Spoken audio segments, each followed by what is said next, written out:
하나님의 말씀 함께 보시겠습니다. 오늘 우리에게 주신 하나님의 말씀은 마태복음 5장 48절 말씀입니다. 마태복음 5장 48절 말씀을 다 같이 읽겠습니다. 그러므로 하늘에 계신 너희 아버지의 온전하심과 같이 너희도 온전하라. 아멘. 이 시간 부산 사랑하는 교회를 출석하시는 이대범 집사님 나오셔서 특송해 주시겠습니다.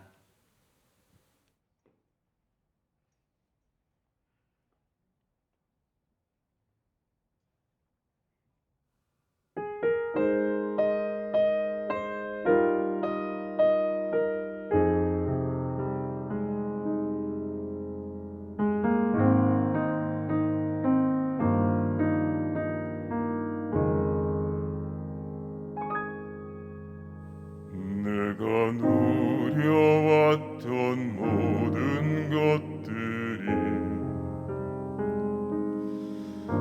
내가 지나왔던 모든 순간이 내가 걸어왔던 모든 순간이 당연한 것 아니라 은혜였어.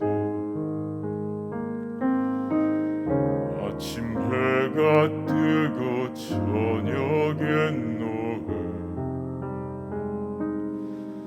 봄의 꽃향기와 가을의 열매,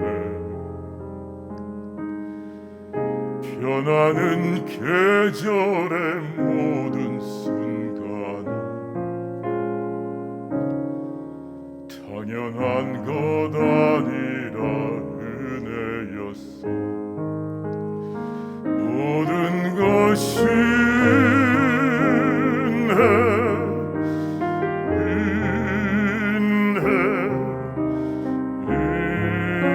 은혜, 한없는 은혜. 내 삶에 당연한 건 하나도 없었던 것이 모든 것이 은혜였어.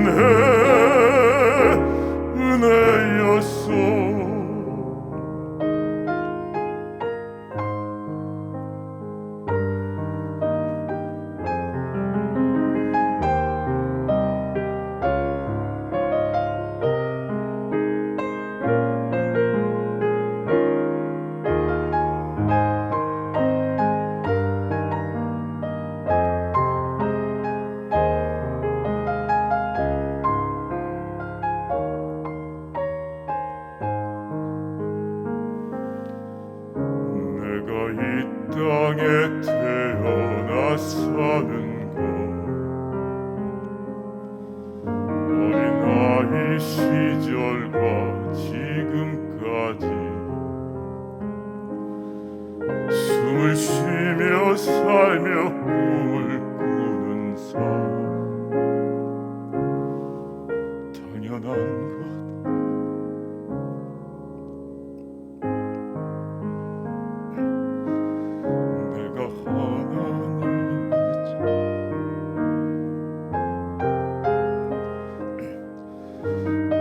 찬양하고 예배하는 삶, 복음을 전할 수 있는 축복이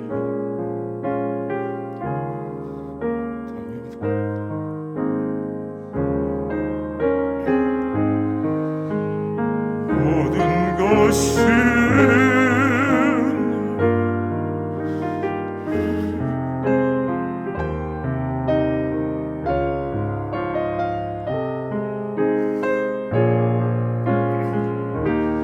내 삶에 당연한 건 하나도 없었던 것이 모든 것이 은혜였어.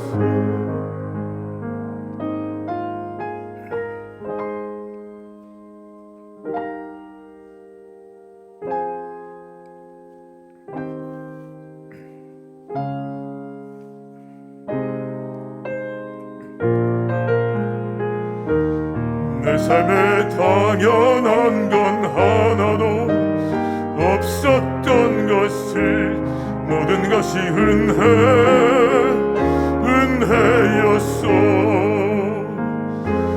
모든 것이 은혜였소.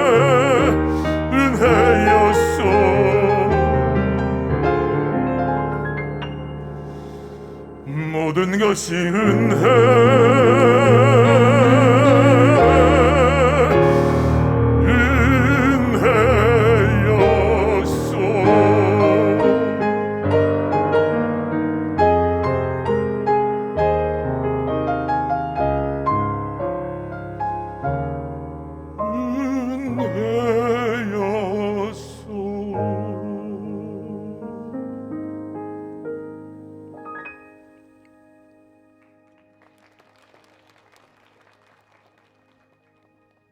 이제 담임 목사님께서 나오셔서 교계에 두루 퍼져 있는 완전을 부인하는 그릇된 해석 두 번째 시간으로 하나님의 말씀 선포해 주시겠습니다. 지난주 찬양도 굉장히 은혜스러웠는데 오늘 찬양은 가사부터가 저런 노래가 있었나, 저는 처음 들어보는 노래인데 가사부터 참 은혜롭고 그 다음에 은혜스럽게 참 찬양을 잘 불러주셔서 참 은혜가 됐고요. 다음 찬양할 분이 상당히 힘들 것 같아요. 다음 주에 찬양할 분이 긴장할 것 같아요. 예, 오늘은 마태복음 5장 48절에 있는 말씀을 가지고 교계에 두루 퍼져 있는 완전을 부인하는 그릇된 해석, 그래서 두 번째 시간입니다. 두 번째 시간인데 고린도전서 2장 6절을 지난주부터 다루고 있는데, 고린도전서 2장 6절에 보면 온전한 자들 이런 표현이 나오는데, 그래서 저는 이거를 온전히 존재한다 그런 증거로 사용을 했는데, 온전을 부정하는 측에서는 오히려 이게 온전히 증거하지 않는 데는, 존재하지 않는 데는 증거다, 역으로 사용하는 걸 보고 제가 참 놀랐어요. 그래서 지난 시간에는 그 첫 번째 온전한 자는 성숙한 자를 뜻한다, 우리가 생각하는 온전한 자가 아니라 성숙한 자를 뜻한다는 로이드 존지의 해석, 굉장히 그럴싸하고 너무 그럴싸해서 저도 당황했는데 이게 뭐 성경적으로나 문맥적으로 하자가 전혀 없는 거 아닌가, 처음 읽을 때는 그렇게 생각해서 상당히 좀 당혹스러웠는데 자세히 연구하고 나서 보니까 그것이 성경에 대한 올바른 해석이 아니고 결국은 온전히 존재하지 않는 데는 교리적인 편견에 의해서 곡해한 것이다. 그거를 지난 시간에 여러분들이 납득할 수 있도록 충분히 설명해 드렸고요. 오늘은 두 번째 해석인데요. 온전한 자는 전체 그리스도인을 뜻한다. 여기에 대해서 오늘하고 다음 시간하고 두 시간에 걸쳐서 왜 그 해석이 잘못된 해석인지에 대해서, 그리고 그런 해석으로 온전을 부정할 수 없는지에 대해서 여러분들에게 설명해 드리겠습니다. 저도 이 성령신학교에서 김국희 목사님이 강의한 것을 듣고 처음 알았어요. 온전한 자를 전체 그리스도인으로 해석하는 학자들이 있다는 것을 그때 제가 처음 알았어요. 다수의 학자들이 고린도전서 2장 6절에 나오는 온전한 자들을 모든 그리스도인이라고 생각을 합니다. 19세기의 가장 탁월한 신학자라는 찰스 하지를 비롯해 가지고 유명한 신학자죠. 고든 피, 데이비드 갈런드, 크레이그 블롬버그, 폴 가드너, 또 우리나라의 유명한 신학자 홍인규 교수님까지 전부 그렇게 해석을 해요. 제가 주석을 읽어보니까는 거의 모든 주석들이 그렇게 해석을 하더라고요. 다행히 그 김세윤 교수님은 예외예요. 김세윤 교수님은 그렇게 생각하지 않더라고요. 그런데 그들의 견해가 맞는지 아니면 저의 견해가 맞는지를 이 분별하는 게 이게 쉬운 일이 아니에요. 불가능해 보일 정도로 어렵습니다. 그냥 단순히 어려운 게 아니라 너무 복잡하고 너무 까다로워가지고 불가능해 보일 정도로 어렵고 굉장히 어려운 일이에요. 그래서 제가 굉장히 오래 씨름을 했어요. 이게 하루 이틀 일주일 가지고 결론 날 수 있는 문제가 아니고 한 달 가지고 결론 날 수 있는 문제가 아니더라고요. 그래서 제가 이 말씀을 듣고 굉장히 오랫동안 씨름을 하고 굉장히 집요하게 연구를 했습니다. 그래서 아주 어렵게, 아주 어렵사리 분별하고 결국은 정리하게 된 것을 이번 주하고 다음 주 여러분들하고 나누고자 합니다. 이 설교 들을 때는 정신을 바짝 차리고 집중해서 안 들으면 이해가 안 가요. 어려운 내용들이라서. 그러나 그만큼 어렵게 정리한 것이기 때문에 여러분들 집중해서 잘 들어주시기를 바라고요. 우리가 어느 견해가 옳은지를 제대로 분별을 하려고 그러면 다음 세 가지에 대해서 연구를 해야 돼. 다음 세 가지에 대해서 깊이 연구해가지고 거기에 대한 정확한 답을 얻어야 돼. 그래야만 이 말씀 중에서 어떤 해석이 맞는지가 분별이 되지, 그전에는 이게 분별이 안 됩니다. 불가능합니다. 그 세 가지를 우리가 먼저 연구를 해서 정확하게 규명을 해야 되는데, 그 첫 번째가 뭐냐 그러면 2장 6절에 나오는 우리가 누구인가. 2장 6절에 보면 우리라는 말이 나오거든요. 그러나 우리가 온전한 자들 중에서는 지혜를 말하노니, 이렇게 나오죠. 우리가 온전한 자들 중에서는 지혜를 말하노니, 여기 우리라는 단어가 나오는데, 이 2장 6절에 나오는 우리는 누구인가.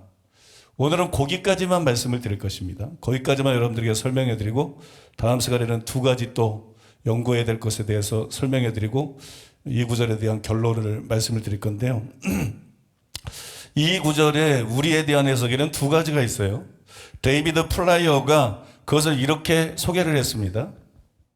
2장 6절에서 1인칭 단수 나에서 1인칭 복수 우리로 바뀌는 것을 주목하는 것이 중요하다.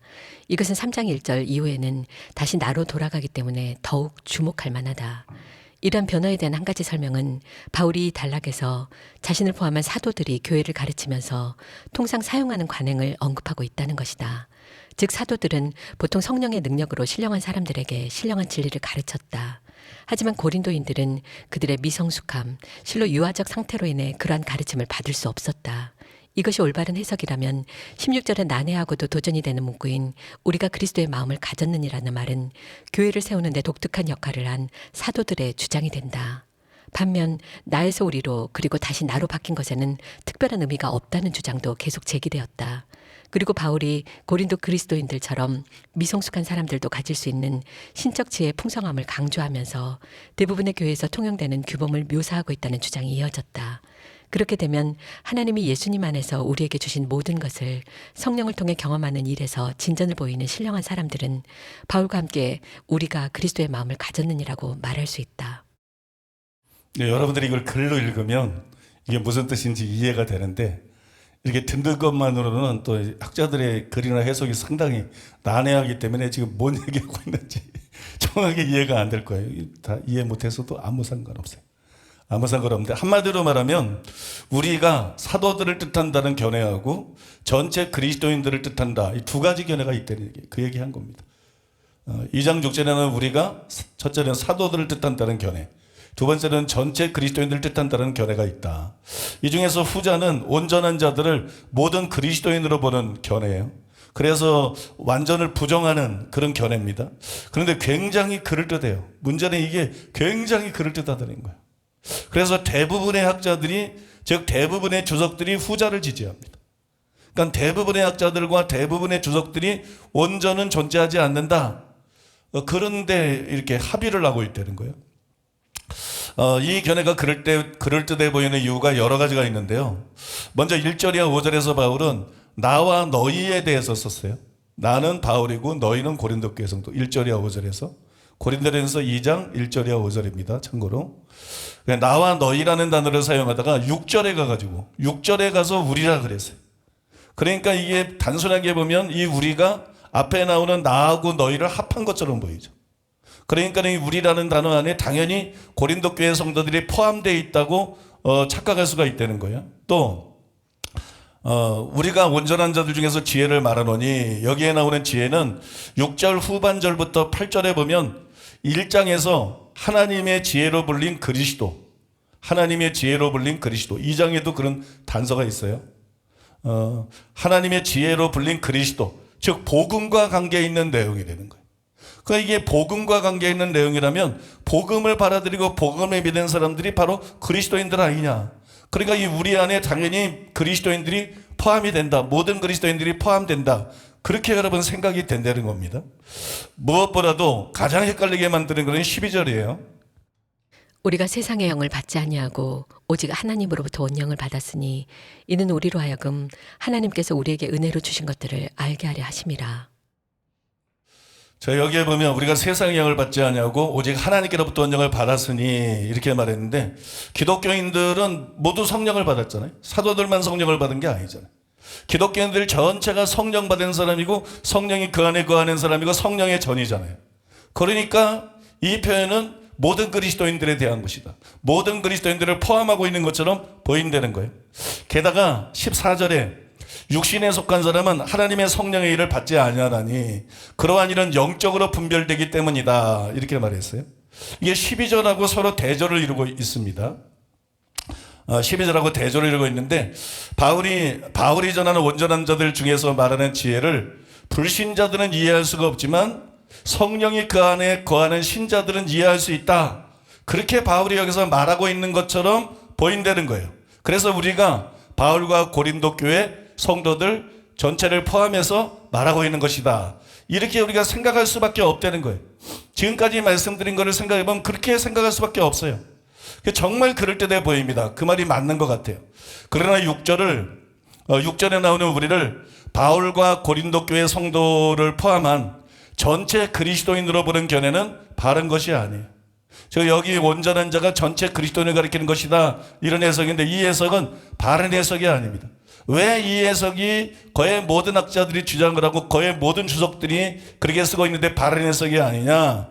여러분, 우리가 2장 6절에 나오는 우리가 앞에 1절과 5절에 너희와 구분이 됩니다. 성경을 읽어보면 너희하고 구분이 돼요. 그러니까 그 우리 안에 너희가 안 들어가 있다는 거죠. 또 뒤에 보게 되면 3장 1절과 2절에서도 이 우리, 즉 온전한 자와 동의어인 신령한 자가 고린도 교회 성도들하고 또 구분이 됩니다. 그러면 여러분, 이 안에는 고린도 교회 성도들이 포함되지 않는다는 거예요. 그래서 고린도 교회 성도들을 포함해서 말하는 것이 아니라 우리라는 말은 바울과 사도들을 뜻하는 것이다. 그렇게 해석해야 정당화되는 것이에요. 또 왜 이거를 그렇게 해석해야 되느냐? 6절에 나오는 지혜, 이 6절에 나오는 지혜는 9절에 기록된 바 하나님이 자기를 사랑하는 자들을 위하여 예비하신 모든 것은 눈으로 보지 못하고 귀로 듣지 못하고 사람의 마음으로 생각하지도 못하였다 함과 같으니라. 이 말씀에 의하면 사람이 도저히 알 수 없는 내용이에요. 사람이 꾸며낼 수도 없고 사람이 상상할 수도 없고 사람의 지혜로는 도저히 알아낼 수 없는 그런 내용이에요. 10절에도 뭐라고 기록되어 있어요? 오직 하나님이 성령으로 이것을 우리에게 보이셨느니, 이렇게 기록되어 있는 것처럼 오직 성령님만이 계시할 수 있는 내용이에요. 사람이 알 수 없는 내용, 오직 성령님만이 계시할 수 있는 내용. 그런데 그것을 우리에게 보이셨다 그랬어요. 그것을 우리에게 보이셨다 그랬는데, 이 보이셨다는 말이 성도들이 복음을 들을 때 깨닫게 해주신 것을 뜻할 수도 있지만 사도들에게 복음과 진리를 계시해 주신 것과 더 잘 어울린다는 거예요. 성도들하고도 어울리지만 더 잘 어울리는 것은 특별 계시를 받은 사도들에게 더 어울린다는 거예요. 왜냐하면 예수님께서 바울과도 관계가 있는 다음과 같은 약속을 사도들에게 하셨어요. 요한복음 16장 12절로 14절. 내가 아직도 너희에게 이를 것이 많으나 지금은 너희가 감당하지 못하리라. 그러나 진리의 성령이 오시면 그가 너희를 모든 진리 가운데로 인도하시리니 그가 스스로 말하지 않고 오직 들은 것을 말하며 장래 일을 너희에게 알리시리라. 그가 내 영광을 나타내리니 내 것을 가지고 너희에게 알리시겠습니다. 그래서 여기 나오는 우리를 고린도 교회 성도들을 포함한 것이 아니라 여러분 사도들에 대한 것이다. 그렇게 이해를 해야 된다는 거예요. 또 왜 우리가 이걸 사도들로 이해해야 되냐 그러면 11절 이하 12절에 이런 말씀이 나오죠. 사람의 일을 사람의 속에 있는 영 외에는 누가 알리요? 이와 같이 하나님의 일도 하나님의 영 외에는 아무도 알지 못하느니라. 우리가 세상의 영을 받지 아니하고 오직 하나님께로부터 온 영을 받았으니, 이 말씀도 지금까지 설명해드린 이런 시각에서 볼 때 사도들에 관한 것이죠. 사도들에 관한 것으로 봐야 됩니다. 물론 12절에 우리가 세상의 영을 받지 않고 하나님으로부터 온 영을 받았으니, 요 구절 자체만 보면 모든 성도들이 성령을 받았기 때문에 이게 성도들을 포함하고 있는 것처럼 보여요. 이게 성도들에 관해서도 말하고 있는 것처럼 보입니다. 그래서 김세인 교수님도 실제로 그렇게 착각을 했고 김세인 교수님도 그렇게 해석을 하고 있어요. 그러나 9절이야 10절에서 기록된 바 하나님이 자기를 사랑하는 자들을 위해 예비하신 모든 것은 눈으로 보지 못하고 귀로 듣지 못하고 사람의 마음으로 생각하지 못하였다 함과 같으니라. 오직 하나님이 성령으로 이것을 우리에게 보이셨으니 성령은 모든 것 곧 하나님의 깊은 것이라도 통달하느니라 라고 했고 11절에서는 사람의 일을 사람의 속에 있는 영 외에는 누가 알리오. 이와 같이 하나님의 일도 하나님의 영 외에는 아무도 알지 못하느니라 이렇게 말했어요. 제가 지금 뭘 지적하고자 하는 거냐면 9절이야 10절에서 말한 것과 같은 내용이라는 거예요. 9절이와 10절에서 말한 것과 11절의 내용이 같은 내용이라는 거예요. 그게 같은 내용인데 그러면서 우리가 세상의 영을 받지 않고 오직 하나님께로부터 온 영을 받았으니 그렇게 말을 했어요. 그러니까 여러분 이것은 성도에 대한 얘기가 아니라는 거예요. 사도들에 대한 얘기라는 거예요.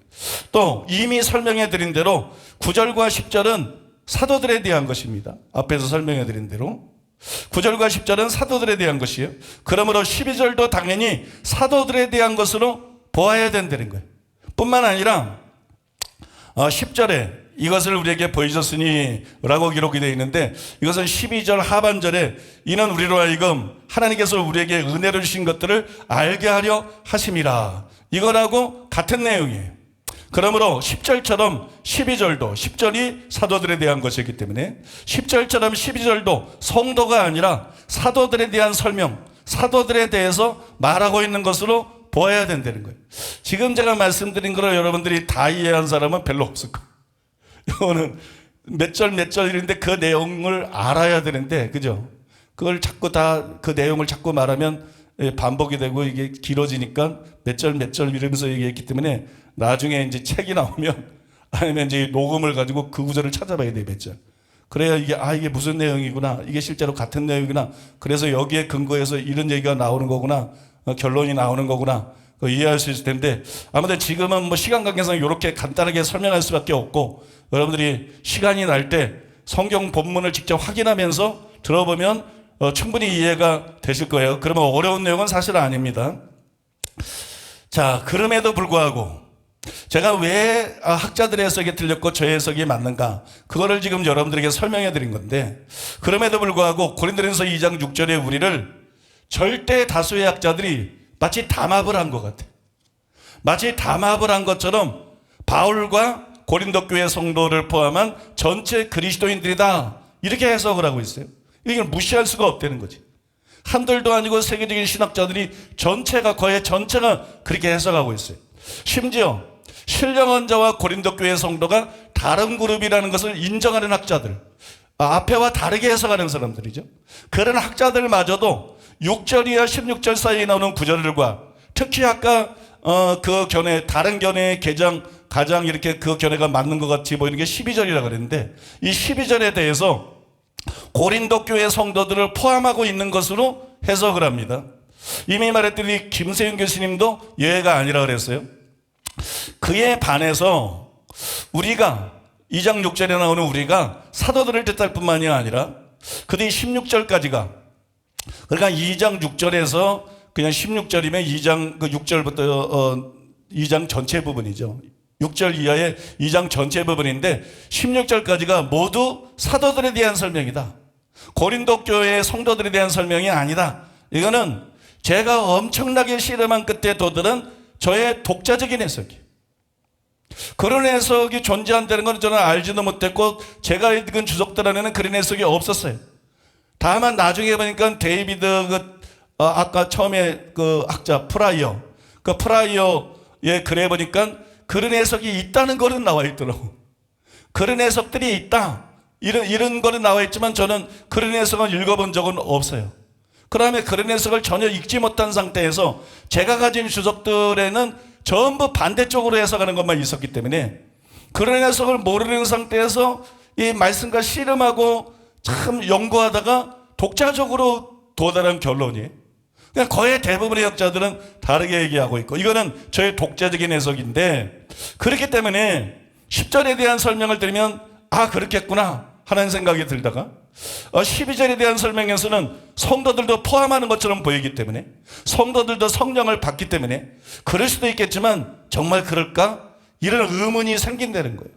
이런 의문이 생기고 저의 해석이 정말 옳은 것일까? 이 해석이 정말 맞는 것일까? 거기에 대해서 확신이 잘 안 된다는 얘기.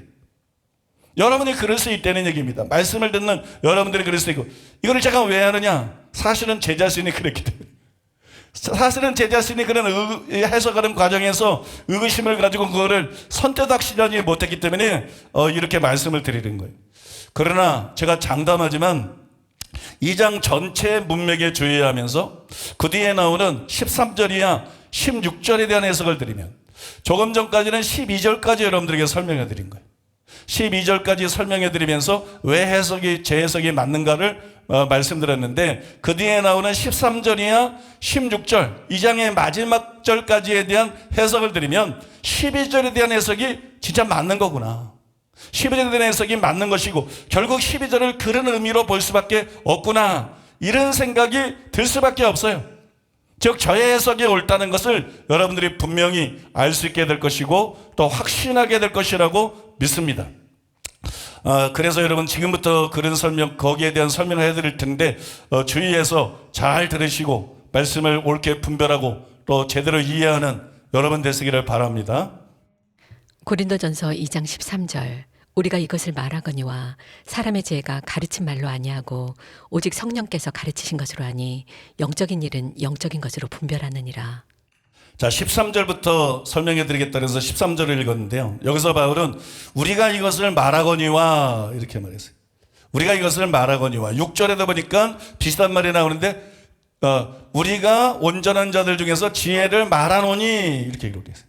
우리가 이것을 말하거니와 우리가 말하노니 이렇게 나와 있습니다. 그러면 여러분 생각해 보세요. 성도들이 지혜를 말하는 사람인가요? 성도들은 지혜를 말하는 사람이 아니고 듣는 사람입니다. 믿습니까? 그러니까 이게 성도들에 대한 얘기를 하고 있는 게 아니라는 거예요. 고린도 교회 성도들에 대한 얘기를 하고 있는 게 아니라 사도들에 대한 얘기를 하고 있는 거예요. 물론 여기서 말한다는 것이 설교를 뜻한다 이렇게 명시되어 있으면 좋은데 이렇게 명시되어 있지는 않아요. 그래서 여기서 말한다는 것이 그냥 진짜로 말하는 것일 수도 있어요. 즉 성도들이 복음에 대해서 대화하고 나누는 것을 뜻할 수도 있겠죠. 그러나 6절에 지혜를 말하노니 이 부분을 우리가 자세히 살펴보면 우리가 온전한 자들 중에서는 지혜를 말하노니 이렇게 되어 있어요. 우리가 온전한 자들 중에서는 지혜를 말하노니 즉 우리는 말하는 자고 여러분 온전한 자들은 듣는 성도들입니다. 그죠? 그러니까 여기서 말한다는 것이 그냥 말하는 것이 아니라 설교를 뜻한다는 것이 나타나 있는 것이죠. 또 한글 번역본에는 없지만 고린도전서 2장 7절의 원어에는 우리가 하나님의 지혜를 말한다 이런 표현이 있습니다. 즉 6절에 우리가 지혜를 말하노니라는 표현과 함께 반복해가지고 우리가 하나님의 지혜를 말한다라고 가르치는 자의 입장이 반복해서 강조가 되고 있어요.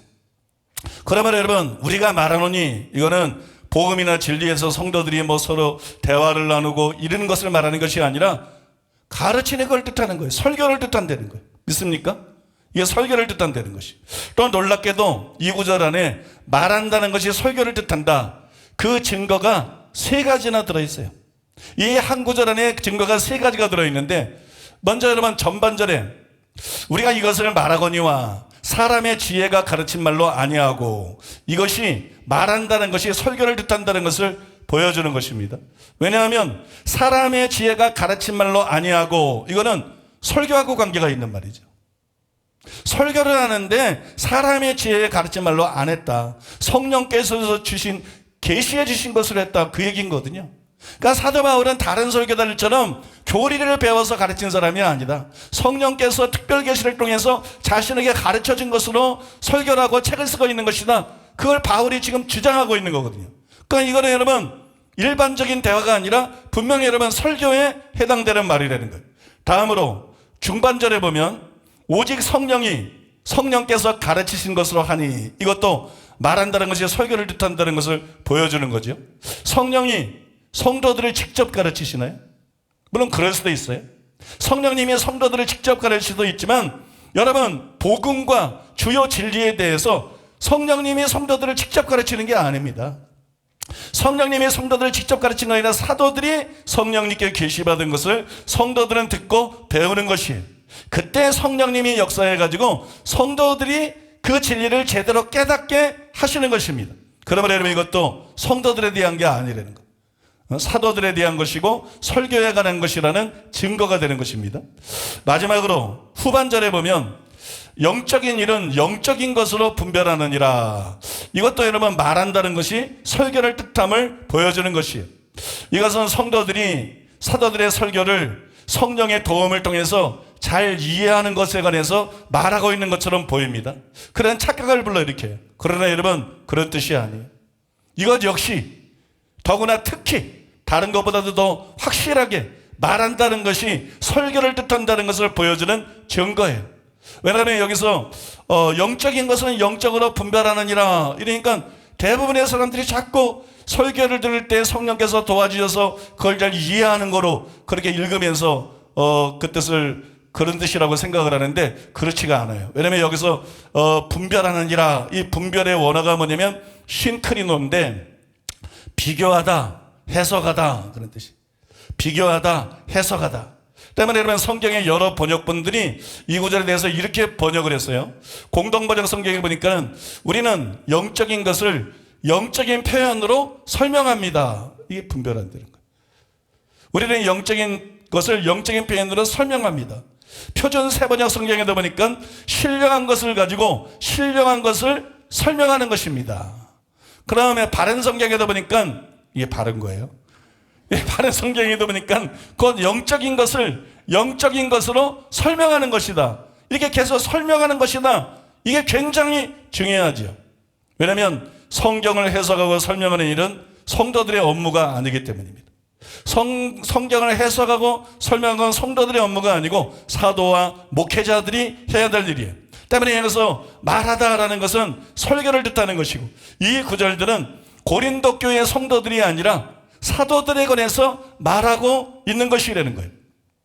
저는 이것이 6절 이하와 특히 12절에 우리가 세상의 영을 받지 아니하고 오직 하나님께로부터 온 영을 받았으니 이는 우리로 하여금 하나님께서 우리에게 은혜로 주신 것들을 알게 하려 하심이라. 이 말씀이 즉 반대 주장의 증거처럼 보이는 결정적인 증거처럼 보이는 이 12절 말씀이 성도들을 포함한 것 같이 보이지만 사실은 성도들을 포함한 것이 아니라 사도들에 대한 기록이다. 거기에 대한 결정적인 증거다. 거기에 대한 결정적이고 충분하고 확실한 증거라고 생각합니다. 고린도전서 2장 14절로 15절 육에 속한 사람은 하나님의 성령의 일들을 받지 아니하나니 이는 그것들이 그에게는 어리석게 보임이요 또 그는 그것들을 알 수도 없나니 그러한 일은 영적으로 분별되기 때문이라. 신령한 자는 모든 것을 판단하나 자기는 아무에게도 판단을 받지 아니하느니라. 자, 13절 우리가 설명해 드렸기 때문에 이제 14절과 15절 말씀을 읽어드렸는데 여기 보면 육에 속한 사람이라고 나오죠. 육에 속한 사람. 육에 속한 사람은 하나님의 성령의 일을 받지 아니하나니 이는 그것들이 그에게는 어리석게 보임이요 이렇게 말하고 있어요. 여기 육에 속한 사람은 불신자를 뜻합니다. 그건 뭐 모든 학자들이 다 100% 동의하는 일이고요. 여기 육에 속한 사람은 불신자를 뜻해요. 신자들은 그들과 달리 복음을 받아들였죠. 그렇다 보니까 15절의 신령한 자가 모든 신자라는 착각이 일어나는 거예요. 육에 속한 자고 여기서 신령한 자가 대조가 되고 있잖아요. 14절과 15절에서. 그러니까 육에 속한 자는 성령의 일을 받지 못해요. 성령께서 계시해 주신 그런 복음과 진리를 받아들일 수가 없어요. 그게 어리석게 말해요. 그러니까 불신자가 된 거죠. 그러니까 불신자가 된 거예요. 근데 신령한 자는 모든 것을 판단하나. 여기서 모든 것을 판단한다는 것은 다른 사람을 판단한다는 게 아니라 모든 진리를 이해한다는 뜻이에요. 모든 진리를 이해한다. 그러니까 그러면 육에 속한 사람하고 완전히 반대잖아요. 그러니까 육에 속한 사람이 불신자니까 여기 나오는 신령한 자는 신자 아니냐. 그러니까 그러면 우리하고 신령한 자가 문맥에 의하면 같은 그룹이기 때문에 서로 동일 그룹이기 때문에 그러니까 우리가 단순히 사도들을 뜻하는 것이 아니라 고린도 교회 성도들을 포함한 것이고 전체 그리스도인들을 뜻하는 것이다. 이런 착각을 한다는 거예요. 그래서 많은 학자들이 그렇게 해석을 한다는 거예요. 그러나 여러분 이것은 그런 뜻이 아닙니다. 나중에 다음 시간에 여러분들에게 자세히 설명해 드리겠지만 6절에 나오는 지혜. 이제 다음 우리가 지금 6절에 나오는 우리가 누구냐 이걸 파헤치고 있거든요. 다음 시간에 우리가 파헤칠 것 중에 하나가 6절에 나오는 지혜는 뭐냐? 그 지혜가 구체적으로 뭘 말하는 거냐? 이 지혜냐? 다른 지혜냐? 아무튼 여러분 그거를 이제 말씀드릴 건데 6절의 지혜는 단지 복음을 뜻하는 게 아니에요. 6절의 지혜는 단지 복음을 뜻하는 것이 아니라 더 심화된 복음과 진리를 의미하는 것입니다. 바울은 여기서 사람을 신자와 불신자 둘로 구분하지 않았어요. 둘로 구분하지 않고 있습니다. 신령한 자, 어린아이, 불신자 세 가지로 구분하고 있어요. 2장 6절 이하 3장 2절까지에 보면 바울이 여러분 사람을 둘로 구분하는 것이 아니라 근본적으로 셋으로 구분했어요. 하나는 육에 속한 사람, 지금 본문에 나오는 육에 속한 사람, 이게 불신자예요. 그 다음에 3장 1절에 보면 육에 속한 사람하고 비슷하지만 다른 편, 육신에 속한 자, 원어로 보면 전혀 다른 내용입니다. 육신에 속한 자, 원어로는 전혀 다른 내용인데 번역을 헷갈리게 해놨어요. 아무튼 육신에 속한 자, 이건 그리스도 안에 어린아이들이, 고린도 교회 성도들이, 그러니까 미성숙한 그런 신자들이. 그 다음에 신령한 자, 이 신령한 자는 6절에 나오는 온전한 자하고 같은 자고 우리하고도 같은 그룹이에요. 우리하고도 그 이제 특성이 같은 그룹인데 여러분 이렇게 세 가지로 말하고 있어요.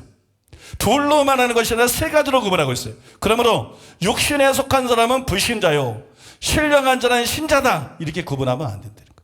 그거는 바울이 사람을 둘로 구분할 때 그렇게 생각할 수 있는 것이지 바울은 셋으로 구분할 수 있기 때문에 구분하고 있기 때문에 육신에 속한 사람은 불신자요, 신령한 자는 신자다. 그러니까 모든 성도가 이 안에 포함해야 된다 이렇게 해석하면 안 되고 육신에 속한 사람이 불신자인 것은 맞지만 신령한 자는 어린아이가 아닌 온전한 자를 가리킵니다. 따라서 여러분 바울이 여기서 뭘 말하고 있는 것이냐, 바울이 여기서 말하고 있는 것은 지혜, 즉 더 심화된 복음과 깊은 진리들을 불신자들이 이해하지 못할 뿐만 아니라 신자들도 다 이해할 수 있는 게 아니다. 신자들 속에서도 어린아이 같은 신자들은 이것을 이해할 수가 없고 오직 신령한 자들만 이것을 이해할 수가 있다. 바울은 실제로 여기서 그 얘기를 하고 있는 거예요. 그런데 여러분 요 9절 14, 15절만 딱 보고 바울이 두 종류의 사람만 얘기하는 걸로 착각을 해가지고 여러분 육신에 속한 사람은 복음을 안 받아들이니까 불신자고 그 신령한 자는 판단한다는 그걸 이해하고 받아들이는 걸 그게 전제한 표현이니까 그러니까 신령한 자는 바로 기독교인을 말한다, 모든 그리스도인을 말한다, 이런 잘못된 해석이 지금 여러분 교계에 고착화되어 있는 거예요. 그 다음에 15절인데요 조금 전에 14절과 15절을 읽었는데 왜냐면 14절과 15절을 대비해야 제가 설명하고자 하는 것을 제대로 설명할 수 있기 때문에 읽었는데 15절은 따로 설명할 필요가 있어요. 이 15절에 보면 이렇게 기록되어 있죠. 신령한 자는 모든 것을 판단하나 자기는 아무에게도 판단을 받지 아니하느니라 이렇게 기록되어 있어요. 신령한 자는 모든 것을 판단하나 자기는 아무에게도 판단을 받지 아니하느니라. 이 구절 역시 고린도 교회 성도들에 대해서 말한 게 아니에요. 그들에 대한 것이 아닙니다. 그 증거가 뭐냐면 그들은 아무에게도 판단을 받지 않는다 이렇게 말했어요. 그들은 아무에게도 판단을 받지 않는다. 근데 고린도 교회 성도들을 얼마나 바울에게 판단을 받고 있어, 얼마나 많이 책망하고 지적하고, 그죠? 그러니까 여러분 고린도 교회 성도들에 대한 게 아니에요. 그들은 아무에게도 판단을 받지 않는다. 이게 무슨 얘기냐면 이거는 여러분 14절에 언급된 불신자들에게 판단을 받지 않는다는 거예요. 신령한 자는 아무에게도 판단을 받지 않는다. 그러니까 신령한 자는 여러분 성도 중에도 신령한 자가 있어요. 고린도전서 3장 1절과 2절에 보면 성도들 중에 신령한 자들인데 그럼 성도들의 신령한 자는 아무의 타치도 받지 않고 그냥 목회자들도 그에 대해서 책망할 수도 없고 지적할 수도 없고 그를 가르칠 수도 없고 이런 거 아니죠. 그런 거를 말하고 있는 게 아니에요. 신령한 자는 아무에게도 판단받지 않는다. 이거는 그런 거를 말하고 있는 것이 아니라 14절에 언급된 불신자들에게 판단을 받지 않는다 그런 뜻이에요. 신령한 자는 아무에게도 판단받지 않는다. 그래서 불신자에게 판단을 받지 않는다. 이거는 확실한 거기 때문에 모든 학자들이 동의하는 내용입니다. 예를 들어서 김세인 교수님은 이렇게 썼어요. 어쨌든 15절 하반절은 고린도전서 12장 10절과 14장 29절을 거스릴 수 없습니다. 성령의 은사를 주장하는 사람들 가운데 영의 분별함이 있어야 하고 선지자도 다른 선지자에 의해 판단되어야 합니다. 그래야 악령의 속임수가 일어나지 않고 거짓 선지자의 그릇된 가르침이 제거될 수 있습니다. 그러므로 15절 하반절은 영적인 사람이 같은 성령을 받은 사람에 의해 판단되지 않는다는 말이 아니라 성령을 받지 않은 혼적인 자연인 누구로부터도 판단을 받지 않는다는 말입니다. 여러분, 그런데 신령한 자는 모든 것을 판단하나 자기는 아무에게도 판단을 받지 않는다, 이렇게 말했는데 이게 불신자들에게 판단을 받지 않는다는 거죠.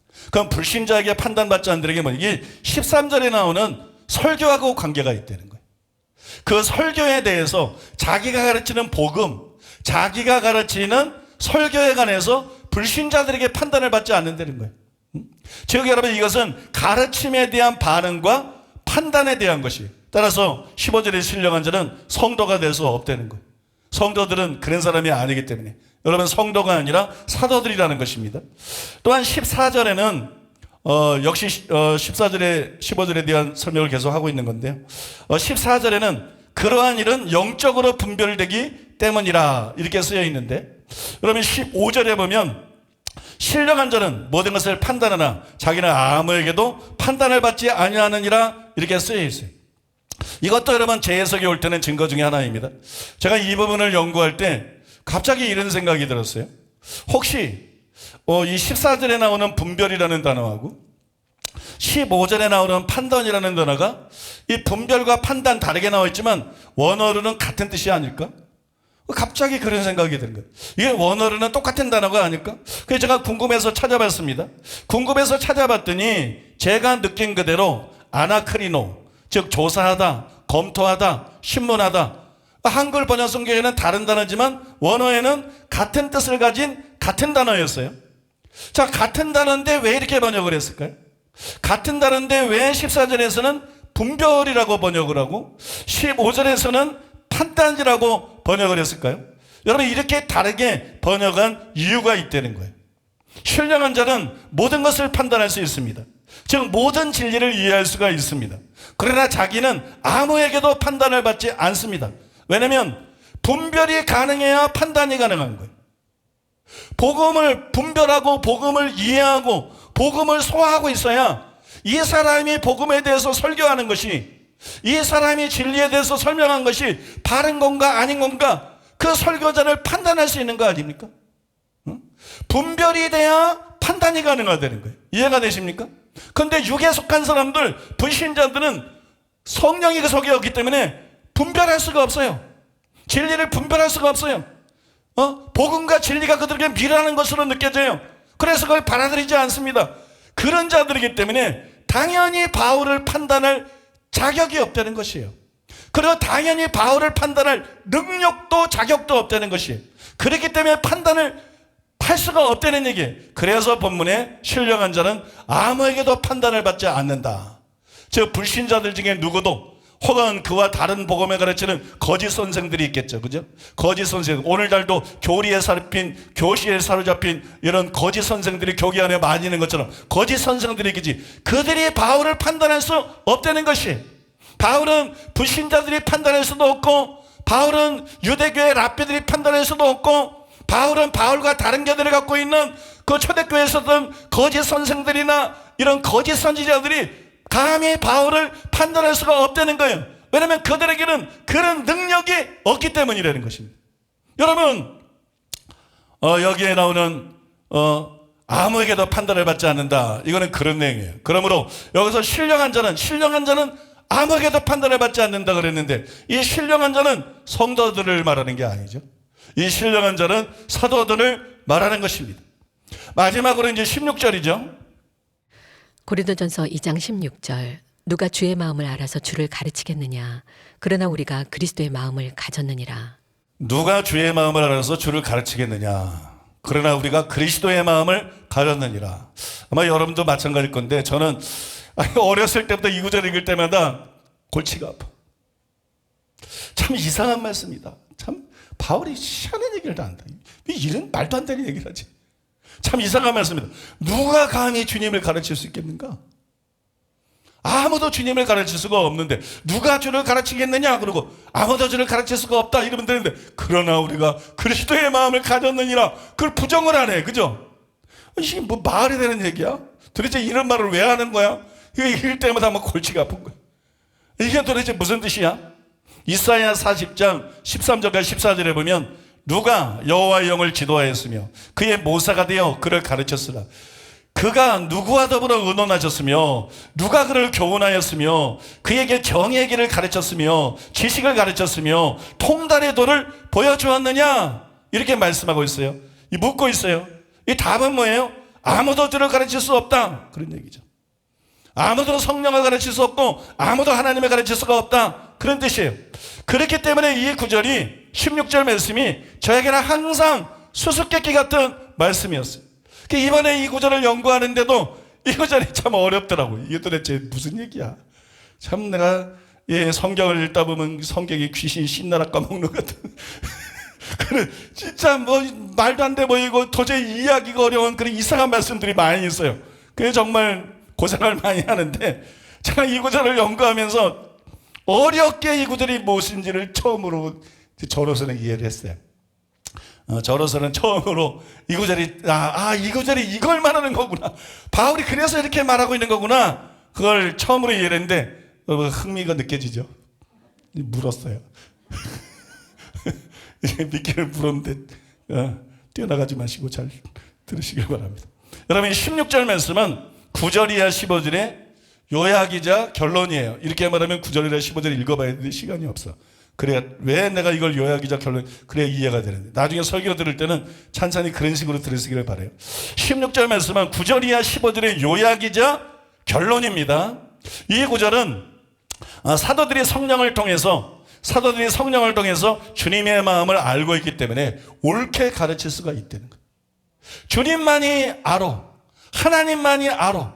복음은 하나님이 만든 거야. 복음은 하나님이 설계하고 하나님이 만든 거야.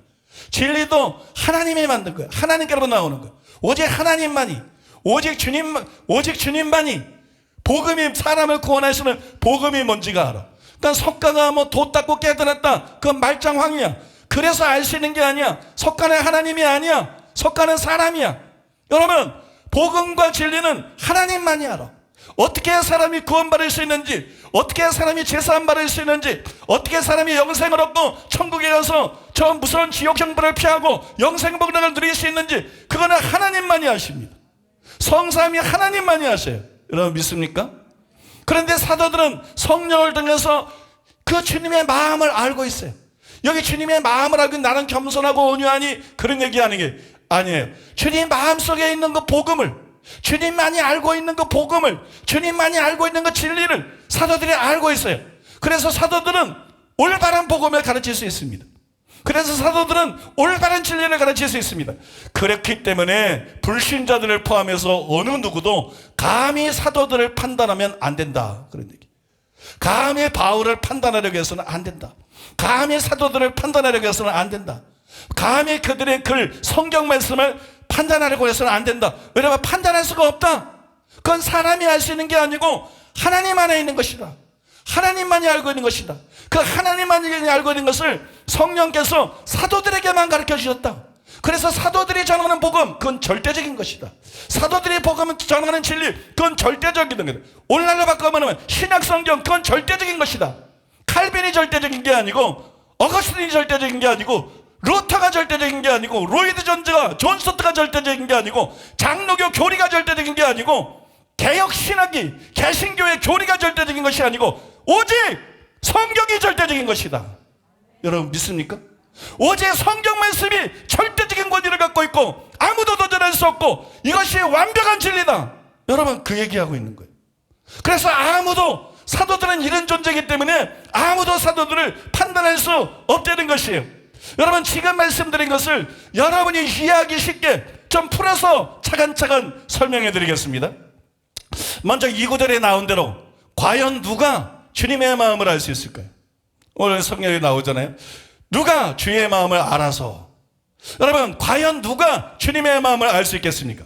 폴 가드너는 이에 대해서 구약 성경에서는 누가 주의 마음을 알았느냐라는 질문에 대한 답변이 오직 하나님일 수밖에 없다. 이렇게 옳게 지적을 했어요.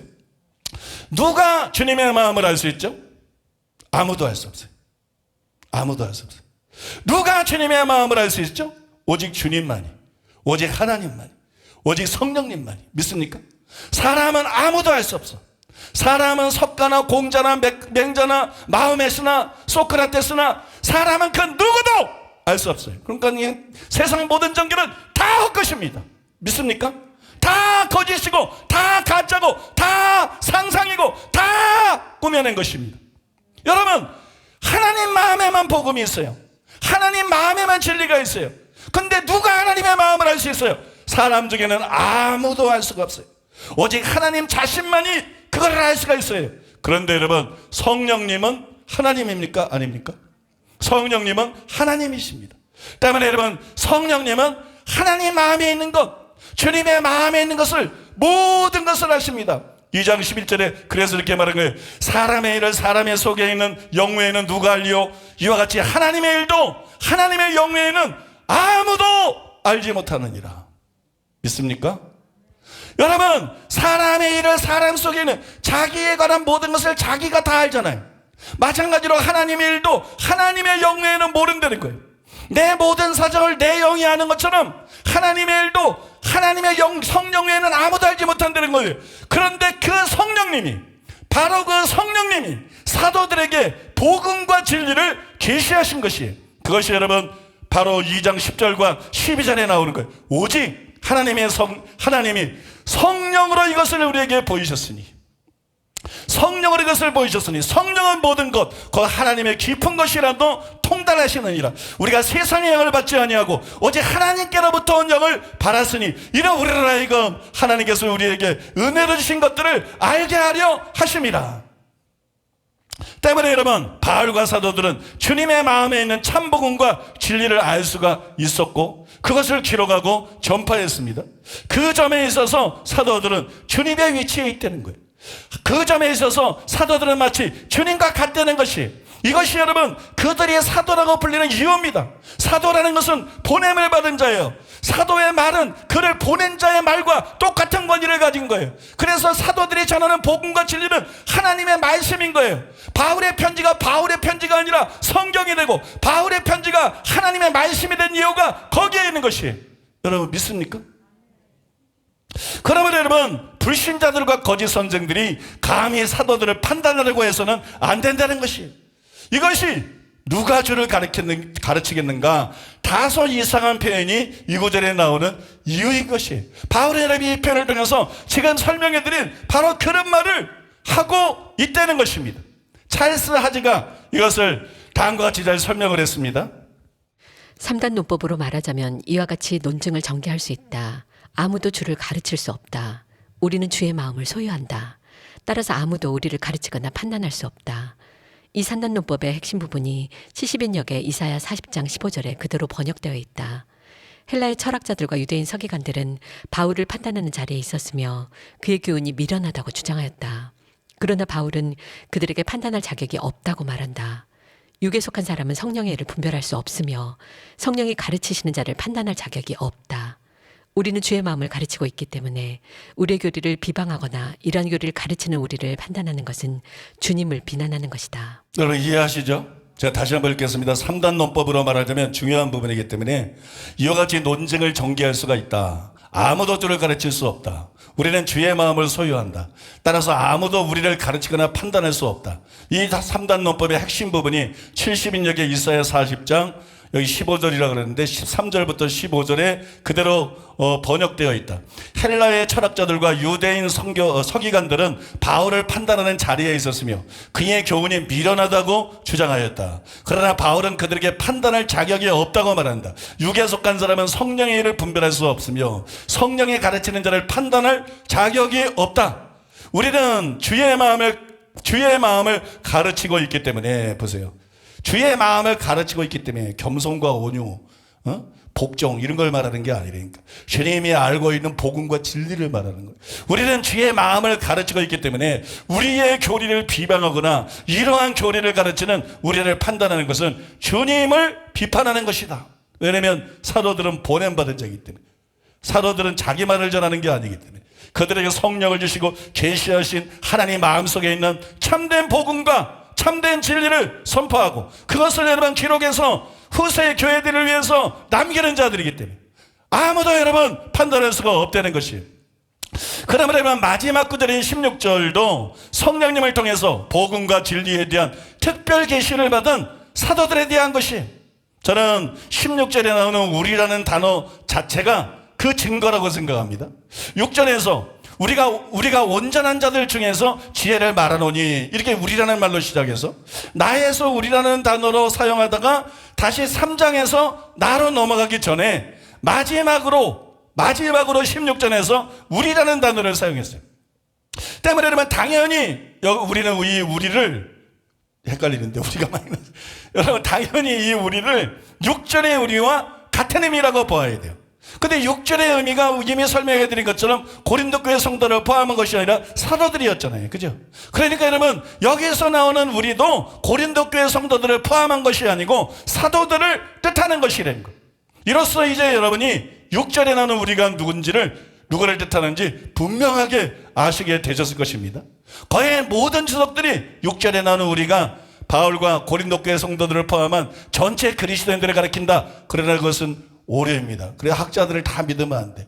성경만 완전하지 뭐 세계적인 신학자든 세계적인 목사든 설교사든 누구든 여러분 다 이걸 그대로 믿으면 안 돼. 오직 성경으로 분별해서 성경적으로만 받아들여야 될 줄로 믿습니다.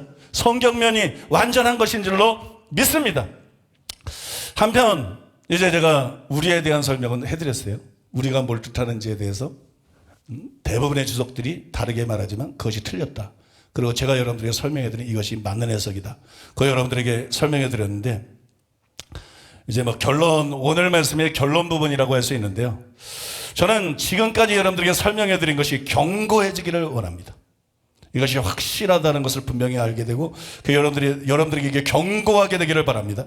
그래서 예상 반론들에 대해서 답을 해드리고자 합니다. 제가 보기에 지금까지 설명해드린 저의 견해에 대해서 두 가지 반론이 가능할 것 같아요. 누가 제게 이런 질문을 던진 적이 없어요. 처음 설명한 거라서. 근데 제가 예상해 볼 때 이런 반론들이 나올 수 있겠다. 근데 두 가지 반론이 나올 수 있겠더라고요. 먼저 고린도전서 2장과 3장에 보면 너희와 우리라는 대명사가 나옵니다. 여기서 우리는 바울과 게바와 아볼로 같은 사도들을 뜻하는 거예요. 앞장에 1장에 보면 바울파, 게바파, 아볼로파, 그리스도파 나오잖아요. 그러니까 여러분 그런 전체적인 문맥을 볼 때 여기서 우리가 온전한 자에서 지혜를 말한다. 이 가르치는 지혜 있는 사람이기 때문에 여러분 여기서 우리는 바로 바울과 게바와 아볼로 같은 사도들을 뜻하는 것이고 여기서 너희는 당연히 고린도 교회 성도들을 뜻하는 것이죠. 확실히 이런 구분이 고린도전서 2장과 3장 안에 존재를 합니다. 그렇다면 이런 반론이 나올 수 있어요. 다음 두 구절은 어떻게 된 것이냐? 다음 두 구절은 어떻게 된 것이냐? 고린도전서 2장 7절 오직 은밀한 가운데 있는 하나님의 지혜를 말하는 것으로서 곧 감추어졌던 것인데 하나님이 우리의 영광을 위하여 만세전에 미리 정하신 것이라. 고린도전서 2장 12절 우리가 세상의 영을 받지 아니하고 오직 하나님으로부터 온 영을 받았으니 이는 우리로 하여금 하나님께서 우리에게 은혜로 주신 것들을 알게 하려 하심이라. 여러분 이게 왜 문제가 되는지 아세요? 이게 왜 반론이 될 수 있는지 지금 두 구절을 읽었는데요. 7절과 12절인데 여러분 6절의 우리에는 우리가 6절의 우리를 이 시간에 살펴보는데 6절의 우리에는 지혜를 말하는 것이 사도들의 역할이기 때문에 그 6절의 우리에는 고린도 교회 성도들이 포함이 되어 있지 않습니다. 근데 조금 전에 7절을 읽어드렸어요. 근데 7절의 우리에는 뭐라고 나와 있어요? 우리의 영광을 위하여 만세전에 미리 정하신 것이라 이렇게 말했어요. 우리의 영광을 위하여 만세전에 미리 정하신 것이라. 여기 나오는 영광은 사도들뿐만 아니라 모든 성도들을 위한 것이죠. 그러니까 여기에 우리에는 분명히 학자들이 주장하는 대로 고린도 교회 성도들이 포함이 된다는 거예요. 그 다음에 또 12절을 읽어드렸는데 12절 전반절 우리가 세상의 영을 받지 아니하고 오직 하나님으로부터 온 영을 받았으니 이는 우리로 하여금 이 부분에 나오는 우리는 성령이 주시는 특별 계시하고 관계가 있죠. 이 성령이 주시는 특별 계시와 관계가 되기 때문에 고린도 교회 성도들이 포함이 안 됩니다. 그런데 같은 절의 후반절 하나님께서 우리에게 은혜로 주신 것들을 알게 하려 하십니다. 여기 은혜는 사도들에게만 필요한 게 아니죠. 사도들만을 위한 게 아니죠. 모든 성도들을 위한 것이죠. 그래서 여러분, 여기에는 성도들이 포함이 된다는 거예요. 그러니까 고린도전서 2장 6절 이하에 나오는 우리가, 저는 고린도 교회 성도들을 말하는 것이 아니라 사도들을 뜻한다. 그런데 이 두 구절은 아니잖아요. 저의 해석하고 다르잖아요. 그러니까 이 두 구절을 예로 들면서, 이 두 구절을 내세우면서 내 설명이, 내 견해가 틀렸다, 이렇게 여러분 반박할 수가 있다는 것이에요. 이 질문에 대해서 저는 그 두 경우는 성도들을 포함한 것이 맞지만 그 외 2장과 3장의 우리는 모두 사도들을 뜻한다. 그러므로 나의 해석은 여전히 옳다, 이렇게 대답을 할 것입니다. 물론 여러분, 우리에 대한 이런 복잡한 구분이 저의 해석에 맞춘 인위적인 것처럼 느껴질 수가 있어요. 그러나 이거는 그렇게 끼워 맞춘 게 아니라 원래 그렇기 때문에 그렇게 말하는 거예요. 이거는 지극히 정당한 것이 되는 거예요. 고린도전서에 나오는 우리에 대한 용례는 굉장히 다양합니다. 제가 고린도전서의 우리를 찾아본 결과, 이 우리가 바울과 사도만을 뜻할 때도 있었고, 또 이 우리라는 단어가 바울과 고린도 교회 성도들을 뜻할 때도 있었고, 또 이 우리라는 단어가 바울과 전체 사도들과 모든 그리스도인들을 뜻할 때도 있었어요. 그러니까 우리라는 단어가 고린도전서에서 항상 같은 것을 뜻하지 않더라는 거예요. 이 우리라는 말을 통해서 바울이 그때마다 다른 얘기를 할 때가 굉장히 많이 있더라는 것입니다. 많이 있더라는 것이에요. 그런데 2장에서는 우리라는 단어가 주로 사도들을 뜻했습니다. 그건 이미 여러분들에게 설명해서 증명해 드렸죠. 2장에서는 주로 사도를 뜻했어요. 그렇더라도 2장의 각각의 우리가 누구를 의미하느냐, 이거는 항상 일정하게 정해져 있는 것이 아니고 문맥에 의해서 결정해야 된다는 거예요. 문맥에 의해서 그 의미가 무엇인지를 결정해야 된다는 거예요. 그런데 2장 전체의 문맥을 보면 우리가 사도들을 뜻했습니다. 그리고 역시 문맥에 의하면 7절과 12절, 아까 말씀드린 7절과 12절의 후반절에 나온 우리는 예외적으로 바울과 성도들을 가리켰습니다. 그러면 여러분, 이런 구분과 해석은 자기적인 게 아니라는 거예요. 자기 해석을 정당하기 위해서 그렇게 자기적으로 그런 구분을 만든 게 아니라 성경의 문맥에 의해서 볼 때 실제로 그런 의미라는 거예요. 우리가 여기서는 이런 의미고 우리가 여기서는 이런 의미고, 한 구절에서도 여기서는 바울과 사도들을 뜻하는 것이고 여기서는 바울과 전체 성도들을 뜻하는 것이고, 실제로 여러분 바울이 글을 그렇게 썼고 그것이 문맥에 의해서 드러나는 것이기 때문에 여러분 그런 지적이 저의 해석을 무너뜨릴 수는 없다는 것입니다. 이해가 되시죠? 이제 마지막으로 우리가 해결해야 될 반론이 하나 더 있는데요. 성경을 읽어보면 2장 15절뿐만이 아니라 3장 1절에도 신령한 자가 나와요. 형제들아, 내가 신령한 자들을 대함과 같이 너희에게 말할 수 없어서 육신에 속한 자, 곧 그리스도 안에서 어린아이들을 대함과 같이 하노라. 자, 여기에 보면 신령한 자들이 나오잖아요. 3장 1절에도 신령한 자들이 나오는데 여기 신령한 자들은 사도들이 아니에요. 고린도 교회 성도도 아니에요. 사도들도 아니고 고린도 교회 성도들도 아니고 다른 성도들이에요. 다른 온전에 이른 성도들이, 그들을 갖다 여러분 신령한 자들이다 이렇게 말했어요. 그런데 아까 고린도전서 2장 15절에 나오는 신령한 자에 대해서, 그 앞장에 나오는 신령한 자에 대해서 제가 설명을 하면서 뭐라 했어요? 이게 고린도 교회 성도들을 말하는 게 아니라 사도들을 말하는 것이다, 그렇게 얘기를 했어요. 사도들을 뜻하는 것이다. 근데 3장 1절에서는 신령한 자들이 성도들을 뜻했는데 어떻게 2장 15절에서는 신령한 자가 사도들일 수 있느냐? 또 신령한 자가 사도들이라면 어떻게 3장에서는 사도들이 아니라 온전한 성도들을 가리킬 수 있느냐? 이런 질문이 가능하잖아요. 이런 반론이 나올 수 있거든요. 이에 대해서는 이렇게 대답할 수 있어요. 2장 15절에서는 사도들이 신령한 자이고 3장 1절은 성도들 중에서 성도들 중에도 신령한 자가 있다는 것을 보여주고 있습니다. 그 둘을 합하면 뭐가 되느냐? 그 둘을 합하면 2장 6절에 나오는 온전한 자들이 됩니다. 2장 6절에 나오는 온전한 자들이에요. 근데 둘 다 신령한 자인데 어떻게 2장은 사도들, 3장은 성도들을 뜻한다는 것이 이상해 보이죠. 그렇지만 조금도 이상한 것이 아니라는 거예요. 여러분 이것도 역시 같은 것인데요. 각각 그런 뜻이라는 것이 문맥에 분명하게 나타나 있다는 거예요. 성경으로 그것이 증명이 되는데 뭐가 이상하냐는 거예요. 2장 15절은 이미 설명해드린 6절 이하 14절까지의 설명에 의거할 때 사도들에 대한 것이 분명합니다. 그 설명을 반복할 필요는 없겠죠. 그래서 그 구절에 신령한 자는 사도를 뜻할 수밖에 없어요. 그래서 제가 고린도 교회 성도가 아니라 사도를 뜻한다 그렇게 해석을 했잖아요. 그 해석에 아무 문제가 없다는 것이. 또 아니라면 3장 1절에 신령한 자들도 1절과 2절에 성도들에 대한 것이 아니라는 것이 분명하게 드러나 있어요. 고린도전서 3장 1절로 2절 형제들아 내가 신령한 자들을 대함과 같이 너희에게 말할 수 없어서 육신에 속한 자 곧 그리스도 안에서 어린아이들을 대함과 같이 하노라. 내가 너희를 젖으로 먹이고 밥으로 아니하였노니 이는 너희가 감당하지 못하였음이거니와 지금도 못하리라. 여러분 여기서 여기 나오는 신령한 자가 성도라는 것이 사도가 아니라 성도라는 것이 분명하잖아요. 내가 신령한 자들을 대함과 같이 너에게 말할 수 없어서.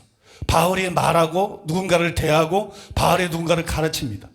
그런데 신령한 자들에게 가르치는 것처럼 신령한 자를 대하는 것처럼 너에게는 할 수가 없다. 그러면서 고린도 교회 성도들을 말하는 거예요. 그 고린도 교회 성도들은 육신에 속한 자 어린아이다. 그러니까 이 사람들은 바로 여러분 온전케 된 자들이죠. 믿습니까? 이 사람들은 온전케 된 자들. 그러니까 그 사람들도 성도죠. 그러니까 여기 신령한 자들이 성도라는 것이 분명히 문맥에 나와 있다는 거예요. 그래서 그 사람들은 성도다. 성도들 중에 온전한 자들이다. 제가 그렇게 해석을 했습니다. 여러분 그 해석이 성경적으로 전혀 하자가 없다는 것이에요. 그냥 신령한 자라는 표현 하나만 가지고 어떻게 신령한 자를 2장 15절에서는 사도들이라 그러더니 왜 3장 1절에서는 신령한 자들이 성도들 아니냐? 그 2장 15절의 해석이 틀린 거 아니냐? 이건 아마추어적인 생각이라는 거예요. 성경이 같은 단어를 통해서도 얼마든지 서로 다른 것을 의미하기 때문에 다른 것을 뜻하기 때문에 이거는 너무 성경적인 해석이고 아무런 문제가 없다는 것입니다. 이 외에도 놀라운 증거가 있는데 2장 15절의 신령한 자는 주격 남성 단수입니다.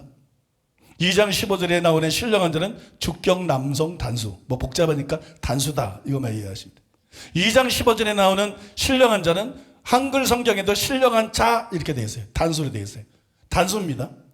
이것은 바울이 즉 사도들에 대해서 얘기를 하다가 자신에 대해서 말하고 있음을 의미합니다. 15절에서 바울이 사도들에 대해서 쭉 얘기를 하다가 자신에 대해서 얘기를 하고 있는 거예요. 그러나 3장 1절의 신령한 자들은 한국어 성경에도 자들 복수잖아요. 실제로 역격 남성 복수입니다. 이거는 단수가 아니라 복수예요. 이것은 고린도 교회 성도들과는 다른 여러 온전한 성도들을 뜻하고 있기 때문에 여러 온전한 성도들을 뜻하기 때문에 이게 복수예요.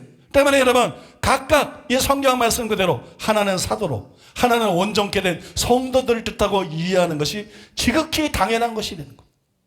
그러니까 제가 한 이 해석과 설명에는 성경적으로 아무런 오류가 없다는 거예요. 전혀 오류가 없고 지극히 여러분 문맥에서 성경이 말하는 바울이 의도한 그대로 여러분들에게 얘기를 하고 있다는 것입니다.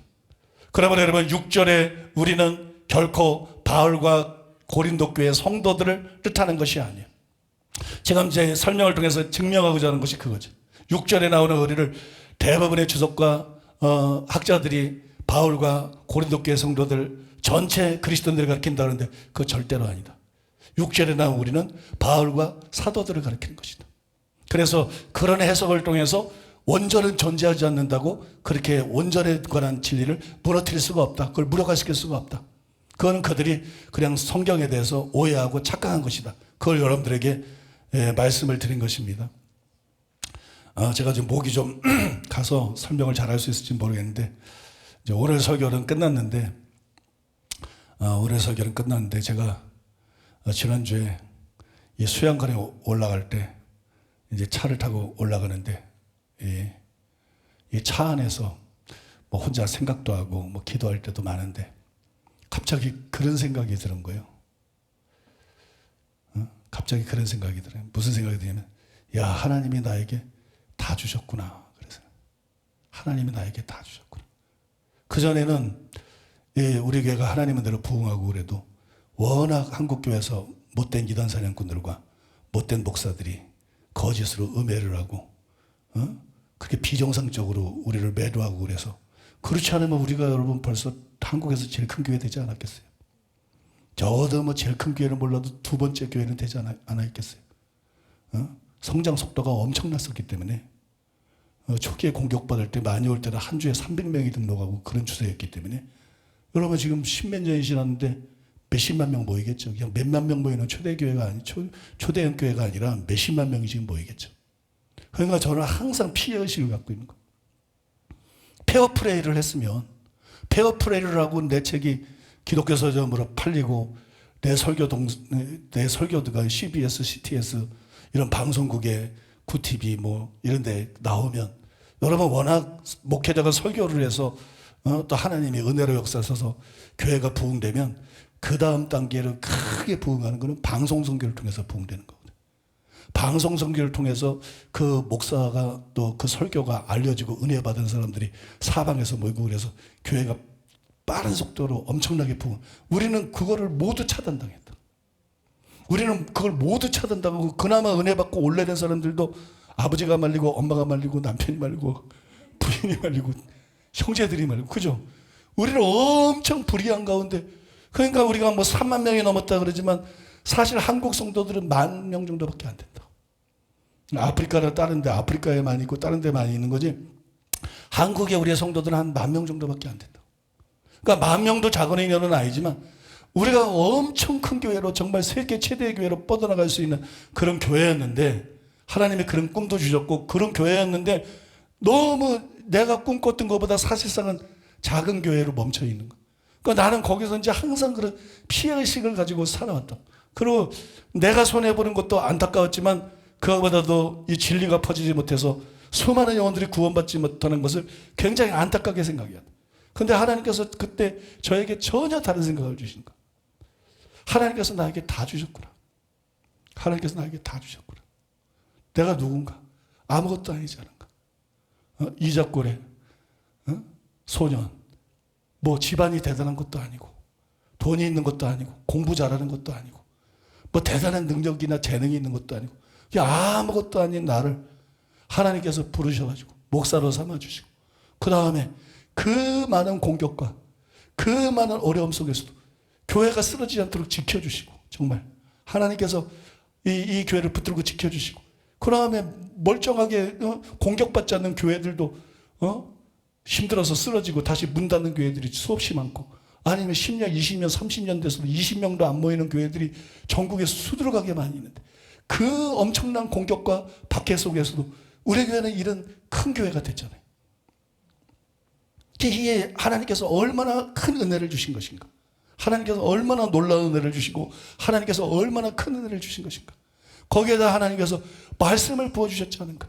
나는 지난주도 설교를 준비하면서 너무 감격하고 너무 감사하고 너무 놀라웠어요. 오늘 여러분들에게 나눈 말씀도 놀라운 말씀인데 이건 아무것도 아니야.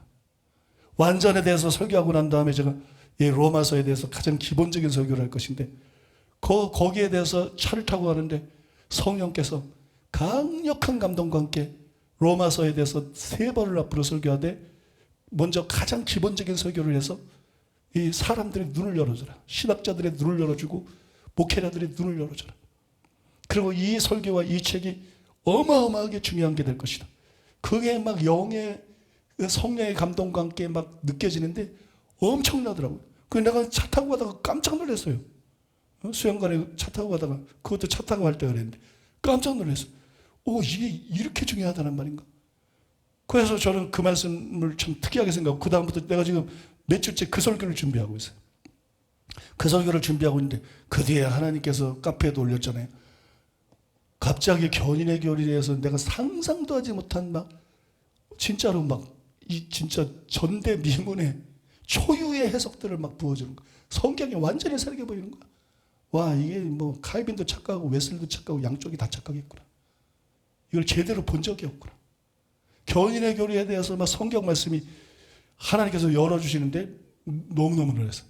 내가 지난주에 이동기 목사님하고 그 전에 전화를 한다 그래서 굉장히 어려운 것들은 같이 상의도 해보고 의견도 들어보고 그러는데 내가 전화를 한다 그러고 안 했어요. 왜냐면 너무 확실하기 때문에.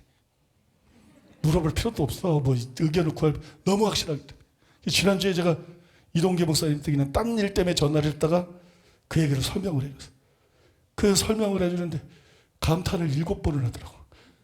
그 양반은 점잖은 사람이라서 감탄을 안 해. 그 잠자는 사람에서 웬만해서 감탄을 하는데 감탄을 7번은 그거 정말 여러분 입이 딱 벌어지는 거예요.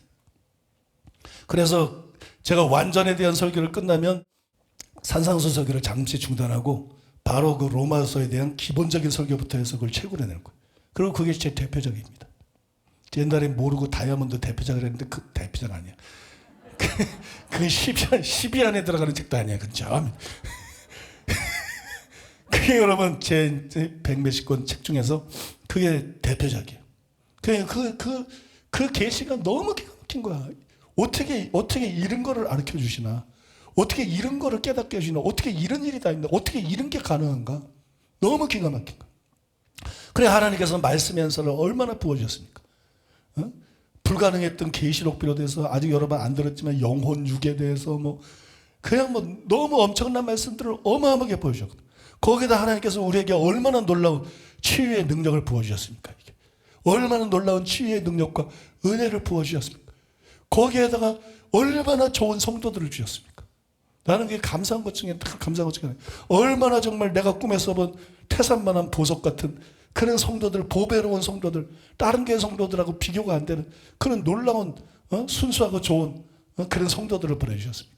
거기에다가 얼마나 하나님께서 또 경제적으로도 복을 주셨어요. 그죠? 재정 성도들도 복 받는 사람들이 간증 들어보면 엄청나고요. 진급하고 소득이 늘고 복 받는 이 신기하게 복 받는 성도들이 엄청나고 코로나인데도 헌금도 줄어들지도 않고 교회는 계속 도와줘도 돈은 더 많아지고 더 많아지고 그 아프리카도 우리가 그렇게 선교하고 있잖아요. 그죠? 아프리카도 그렇게 선교하고 또 아프리카 선교의 길을 열어주신 거야. 와, 아프리카 선교의 길을 열어주셔서 이게 영혼권이 나도 맨 처음에는 그랬어. 아프리카 사람하고 우리하고는 좀 다르잖아. 색깔도 다르고 다른 면에서 다른 게 아니라 또 이제 경제력에서도 굉장히 다르잖아. 그게 목회를 해도 교회가 붕해되면서 헌금이 나와. 또 헌금이 나와야 사역을 더 크게 할 수 있는데 그게 여러 면에서 다르잖아요. 근데 그게 아니더라고. 그게 아니더라고. 하나님의 관점은 진짜로 똑같아. 하나님의 관점은 여러분이나 아프리카 성소는 진짜 똑같아. 그냥 저울에 달면 어디 하나가 넘어가는 데가 없어. 어디 하나가 내려가. 진짜로 하나님 볼 때는 아프리카는 똑같아. 그런데 여러분 지금같이 전도하기 힘들고 지금같이 영혼 구원하기 힘든 이때에 천하보다 귀한 영혼을 구원하는 이 놀라운 구원 사역을 아프리카에서 저렇게 환상처럼 펼칠 수 있다는 거. 앞으로 그냥 몇십만이 구원받을지 몇백만이 구원받을지 몇천만이 구원받을지 모르는 위대한 아프리카 선교의 이 역사가 지금 시작이 된 거라. 여러분 믿습니까? 이게 역사가 시작이 된 거예요. 이게 엄청난 거예요. 이게 무슨 큰 교회 짓고 초대형 교회 되고 그게 문제가 아니에요. 여러분 이게 엄청난 특권과 엄청난 축복과 엄청난 사역을 우리에게 주신 것이 그런 모든 것들이 저에게 주마다 것들이 지나가는 거예요. 그리고 나는 음해를 당해가지고 훨씬 큰 초대형 교회가 되고 가장 큰 교회가 될 수 있는데 이런 사이즈의 목회를 목회하고 있다. 참 한국교회가 항상 그런 걸 갖고 있었는데 근데 하나님께서 저에게 말씀하시는 것 같은 거야. 나는 너에게 다 줬다. 너 다시 한번 생각해봐라. 나는 아무것도 아닌 너에게 다 줬다. 나는 아무것도 아닌 너에게 다 줬다. 응? 큰 교회, 놀라운 전무후무한 놀라운 말씀과 진리, 계시, 강력한 치유. 그 다음에 놀라운 하나님의 사람들을 너에게 동력자로 주고 그 다음에 보배롭고 놀라운 성도들 거기에다가 엄청난 성교까지 성교의 장까지 나는 너에게 다 줬다. 난 너에게 다 줬다. 난 너에게 다 줬다. 근데 너는 이단 시비 때문에 한국교회 불의한 공격, 그게 불의한 게 맞지만 우리가 이 정도밖에는 지금 교회를 못하고 있다. 이 정도밖에 사역을 못하고 있다. 이 정도밖에 영혼을 구원하지 못하고 있다. 그게 영혼들을 위해서 염려하는 면도 있지만 네가 지금 하고 있는 염려가 뭐와 같은지 아느냐? 백만장자, 천만장자, 억만장자 그 얘기다. 사람들이 내가 이만큼만 돈이 있어도 행복했을 때 만약에 백만장자가 됐어. 근데 천만장자가 있어. 거기에 보니까 부족한 게 있어서가 아니야. 부족함이 없어. 백만장자가 부족함이 없어. 백만장자가 먹고 살고 뭐 여행 가고 뭐 자기 필요하고 가족들 주고 뭐 선한 일도 하고 부족한 게 아무것도 없어.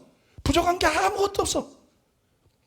근데 상대적인 천만장자를 보니까 만족이 안 되는 거야. 천만장자를 보니까 욕심이 생기는 거야. 또 천만장자를 억만장자를 보니까 이게 재벌들이 다람쥐 쳇바퀴처럼 도는 비극 아니에요? 웬만한 중소기업만 해도 아무 부족함이 없는데, 사는 거나 뭐 선한이라거나 아무 부족함이 없는데 더 큰 재벌을 원하고 더 큰 재벌을, 그래야 만족할 수 있을 것 같고. 근데 네가 너에 대해서 그렇게 생각하고 있다. 또 사람들도 그렇게 생각하고 있다. 사람들이 그냥 하나님께서 그들에게 맨 처음에는 집 걱정이고 뭐 하루 생활비 걱정이고 뭐 학비 걱정이고 그러다 하나님께서 복을 주셔서 우리 교회 성도들도 어려운 사람들 있지만 대부분 많은 사람들이 복을 주셔가지고 이제 집 걱정 없고 생활비 걱정 없고 자녀 교육 걱정 없고, 그죠? 그러면서 선한이라고 그러면 만족할 줄 알아야 되거든. 하나님이 나에게 필요한 모든 것을 다 주셨구나. 하나님이 나에게 필요한 모든 것을 다 주셨구나. 만족할 줄 알아야 되거든. 감사할 줄 알아야 되거든. 그리고 누릴 줄 알아야 되거든. 그래서 행복해야 되거든. 아, 하나님께서 나에게 이렇게 복을 주셨구나. 나를 이렇게 축복하셨구나. 나에게 이렇게 은혜, 이게 하나님의 은혜구나. 오늘 부른 찬양이 난 너무 마음에 와닿더라고. 저거 꼭 내가 수양관 올라갈 때 받은 그 성령께로부터 받은 계시를 알고 부르는 것 같은, 이게 자연스러운 게 아니라 얼마나 하나님의 은혜인가. 이게 내가 아무것도 아닌데 이것이 얼마나 하나님의 은혜인가. 하나님이 나를 얼마나 선대하셨나. 하나님께서 나에게 얼마나 놀라운 은혜와 축복을 부어주셨나. 그래서 그러니까 마음속에 막 감사가, 그 마음속에 만족이, 그 마음속에 막 행복이 몰려오더라고. 마음속에 감사, 만족, 행복 같은 것들이 다 몰려오더라고. 그러면서 고백이 나오는 거예요. 고백이. 주님, 내가 착각했는데 하나님께서 나에게 모든 것을 주셨네요. 하나님께 나에게 전부를 주셨습니다. 하나님께 나에게 모든 걸 주셨습니다. 내게 주신 말씀이 없는 초대형 교회를 내가 원하겠습니까? 안 원합니다. 내게 주신 것 같은 말씀이 없는 초대형 교회, 세계 최대 교회 나는 원치 않습니다. 나는 우리 교회를 원합니다. 우리 교회 주신 치유 연사가 없는, 강력한 그런 기름이 없는 초대형 교회를 내가 원합니까? 나는 안 원합니다. 그런 세계 최대 교회는 난 그런 거 안 원합니다. 우리 교회에 주신 이런 좋은 성도들이 아닌 숫자만 가득 차 있는 그런 교회를 내가 원합니까? 나는 안 원합니다. 우리 교회에 주신 아프리카 선교를 위한 이런 엄청난 영혼 구원의 역사가 없는, 그냥 뭐 자기들만 뭐 몇만 명 모이고 몇십만 명 모이는, 난 그런 거 안 원합니다. 저는 그런 거 안 원합니다. 그러니까 가치가 달라고 보는 거. 하나님이 다 주셨네요. 나는 엉뚱한 비교를 하고 있었는데 하나님 나에게 모든 걸 다 주셨네요. 얼마나 감사한지, 이게 얼마나 큰 은혜인지, 이게 얼마나 큰 축복인지, 이게 얼마나 큰 축복인지. 그때 내 영혼 속에 분명히 나오는 게 있더라고요. 이게 뭐냐면 딱 하나만 하면 되겠네. 이제부터 딱 하나만 하면 되겠네. 하나님이 다 주셨는데 이제부터 딱 하나만 되면 되겠네. 하나님을 목적으로 추구하는 거, 그 하나님을 더 깊이 사랑하는 거, 그 하나님을 철저하게 닮는 거, 완전을 추구하는 거, 그 하나님과 철저하게 동행하는 거, 그 하나님과 교제하고 동역하는 자가 되는 거. 이거 딱 하나만 남았네. 그럼 나는 진짜 행복자네. 그리고 나는 진짜 성공한 사람이네. 근데 이게 없다 그러면 어찌 행복할 수 있겠는가? 이게 없다 그러면 사람들은 암만 돈이 많아도 그로 만족할 수 없는 것처럼, 이게 없다면 어떻게 만족할 수 있겠는가? 이게 없다면 어떻게 정말 행복할 수 있겠는가?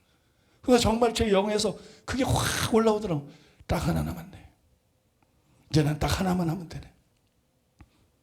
더 이상 뭘 바랄 게 있는가? 더 이상 뭘 원할 게 있는가? 더 이상 뭘 욕심낼 게 있는가? 그냥 딱 하나만 욕심내면 돼. 딱 하나만 바라면 돼. 딱 하나만 하면 돼. 그럼 나는 진짜 행복자다.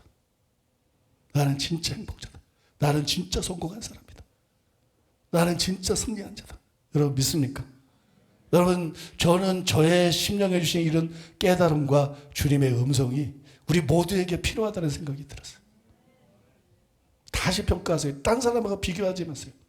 아프리카에서는 한 끼 먹고 산다 그러잖아요. 그들은 신발도 없고 맨발로 다니잖아. 그들이 입고 있는 옷을 봤잖아. 응? 여러분 먹을 거 입을 거 성경인대로 먹을 거 입을 거 마실 거 있으면 족한 줄 알아야 돼. 믿습니까? 먹을 거 입을 거 마실 거 여러분이 하나님께서 여러분 쓸 것을 공급했으면 왜 상대적으로 비교합니까? 응?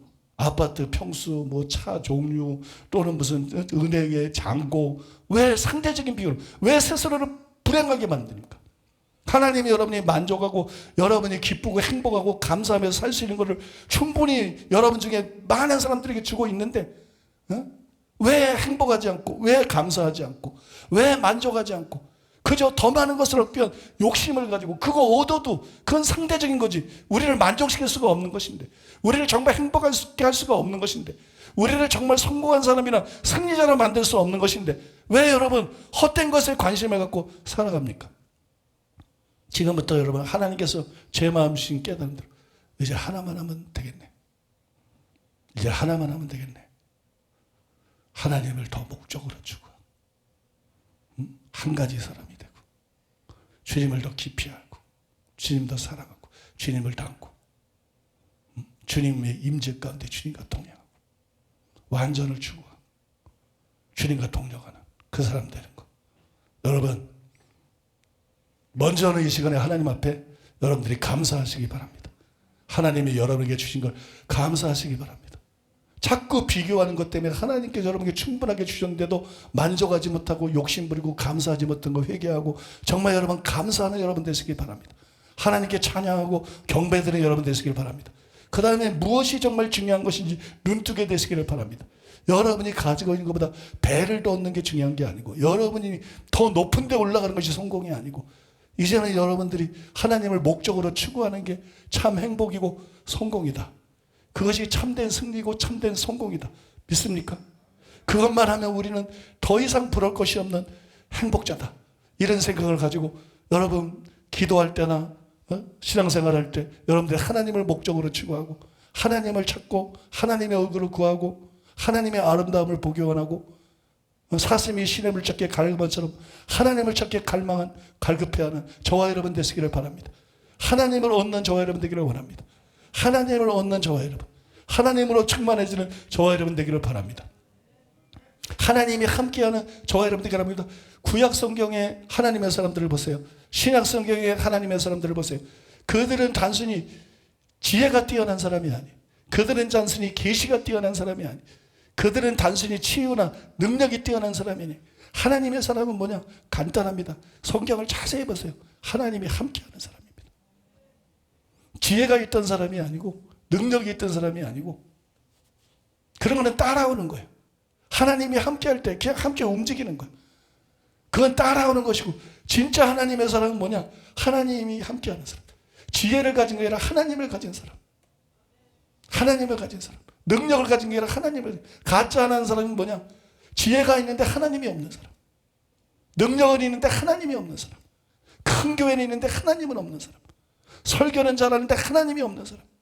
병은 잘 고치는데 하나님이 없는 사람. 사역은 크게 하고 유명한데 하나님이 없는 목사들이 이 한국에 얼마나 득실되십니까? 전 세계에 얼마나 득실되십니까? 이게 가짜인 거예요. 이게 가짜. 모세도 뭐라 그랬어요? 하나님께서 우리와 함께 하지 않으면 우리를 구별한 것을 뭐로 알겠습니까? 하나님이 우리와 함께함을 통해서 우리를 이방인 중에서 우리를 선민으로 구별한 것을 알 수 있는 거 아닙니까? 하물며 여러분 하나님의 종이 하나님이 함께하지 않으면 가짜인 것입니다. 신앙생활하면서도 하나님의 임재의식이 없으면 가짜인 것이에요. 하나님의 임재를 느낄 수 없다면 가짜인 것이에요. 아무리 기도를 오래 해도 기도하는 시간에 하나님을 느낄 수 없다면 하나님의 임재를 느낄 수 없다면 하나님을 경험할 수 없다면 하나님과 교통이 안 된다면 그건 가짜인 것이에요. 너희를 불러 우리 주 예수 그리스도로 더불어 교제하게 하시는 하나님은 미쁘시도다 라고 말한 것처럼 사랑하는 여러분 하나님의 사람은 다른 게 아닙니다. 하나님의 사람은 다른 게 아니고 하나님이 함께하는 사람입니다. 하나님은 단순히 기도 많이 하는 사람과 함께하지 않아요. 기도는 중요하지만 하나님은 하나님을 목적으로 추구하는 사람과 함께 하십니다. 하나님은 하나님을 사랑하는 사람과 함께 하십니다. 하나님은 하나님을 사랑하고 갈망하는 사람과 함께 하십니다. 하나님은 하나님을 닮는 사람과 함께 하십니다. 하나님은 온전을 추구하고 온전해질수록 더 우리와 함께 하십니다. 그가 나를 혼자 버려두지 아니하시니라.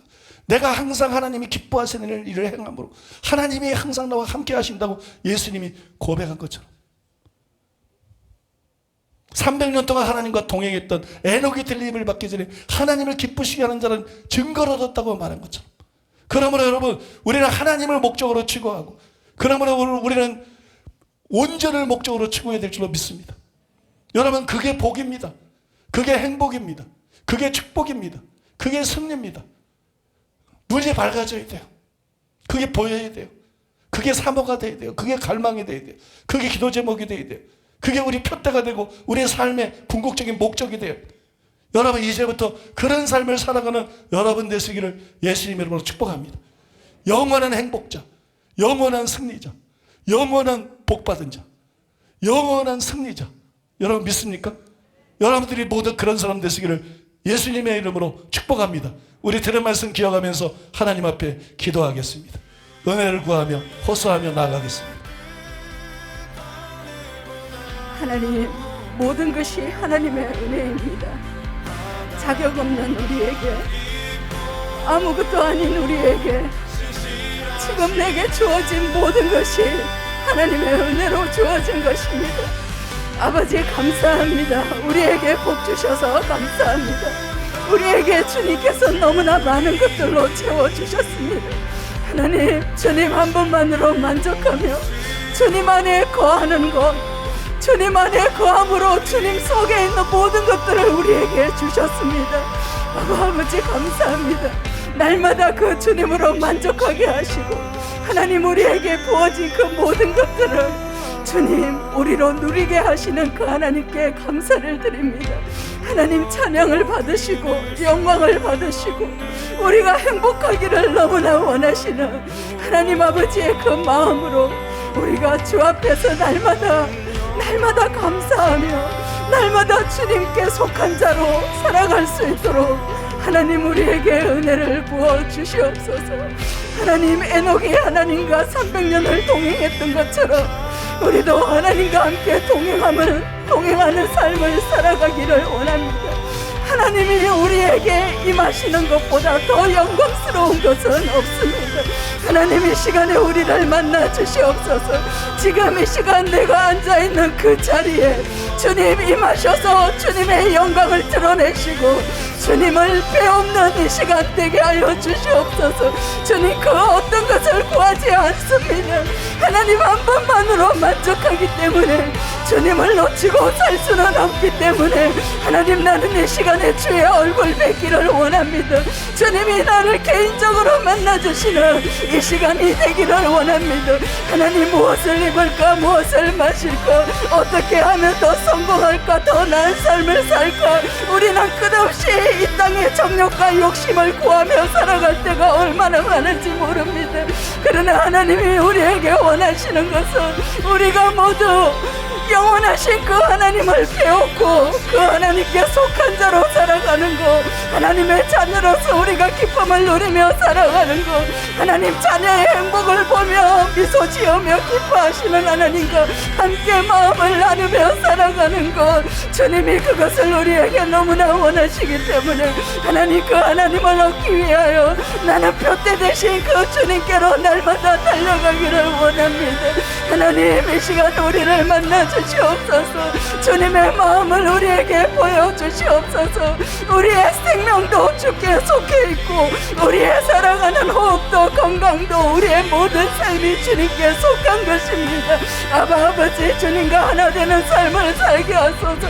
그 온전하신 주님의 형상을 담고 주님의 마음을 함께 나누며 이 땅 가운데서도 천국을 누리며 살아갈 수 있는 저희들의 삶이 될 수 있도록 하나님, 오늘도 주님으로 우리를 채워 하여 주시옵소서. 주의 영광을 뵙지 아니하고서는 우리는 하루도 한순간도 우리는 호흡할 수가 없고 우리는 살아갈 수가 없습니다. 그 어떤 것도 내게 행복을 주는 것은 없습니다. 주님 놓치고 살 수 없습니다. 주님 없이 세상의 그 모든 것을 얻는다 할지라도 그 인생 너무나 가련하고 불쌍한 인생인 것입니다. 아버지, 오직 주님께 속한 자 되게 하소서. 오늘 오직 하나님으로 채워져서 오직 하나님 한 분만으로 만족하며 그 하나님의 사람 되게 하여 주시옵소서. 주님, 우리에게 은혜를 부으소서.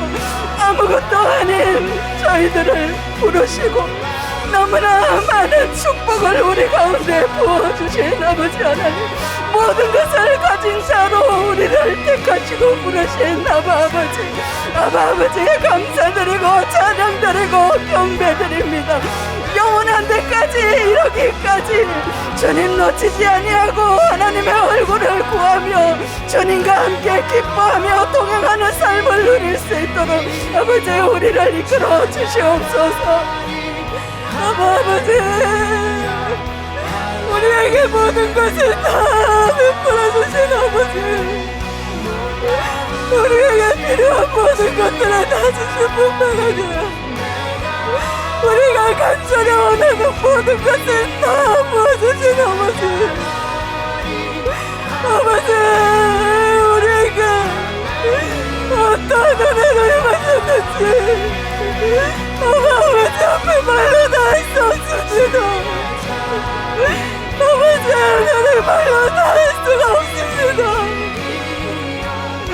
아버지, 우리의 모든 어리석음이 아버지 은혜 앞에서 아버지 완전히 다 시킴을 받고 아버지 주님을 진정으로 영원토록 감사드리고 찬양드리며 아버지 한 번만은 아버지 더 찬양하며 더욱더 주님을 경배하고 예배하는 것 아버지 주님 한 번만을 간절히 사모하며 아버지 그 아름다운 바라보는 것만을 아버지 우리의 만족으로 여기게 하신 주님, 우리의 평생의 소원이 되게 하시는 주님 자신을 우리에게 부어주신 주님, 더 구할 것이 무엇이 있습니까? 아버지와 나는 모든 것을 다 가진 자입니다. 가장 귀한 것은 나와 소유한 자입니다.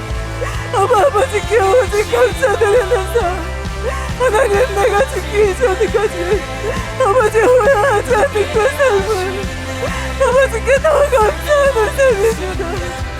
주님을 더 찬양하는 삶입니다. 아버지만을 간절히 구하는 그 삶입니다.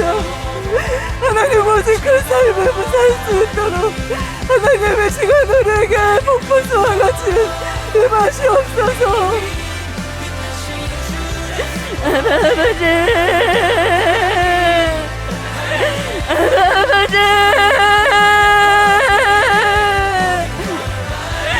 하늘의 문을 여시고 이 아침에 우리의 심장에 들어오시는 내가 너와 함께하고 있다, 우리와 함께 하시는 아버지, 아버지와 함께하면 은혜입니다. 아버지와 동행하면 은혜입니다. 우리의 심령이 아버지의 마음으로 가득 채워지게 하시며 다른 그 어떤 것이 아닌 아버지 자신을 주시기를 원하시는 네 아버지의 그 은혜를 우리에게 폭포수와 같이 쏟아부어 주시는 아버지, 모든 것이 다 됩니다. 이 세상에서 그 무엇을 다 가진다 할지라도 내 아버지 한 분을 얻지 못하면 그 모든 것이 다 헛된 것입니다.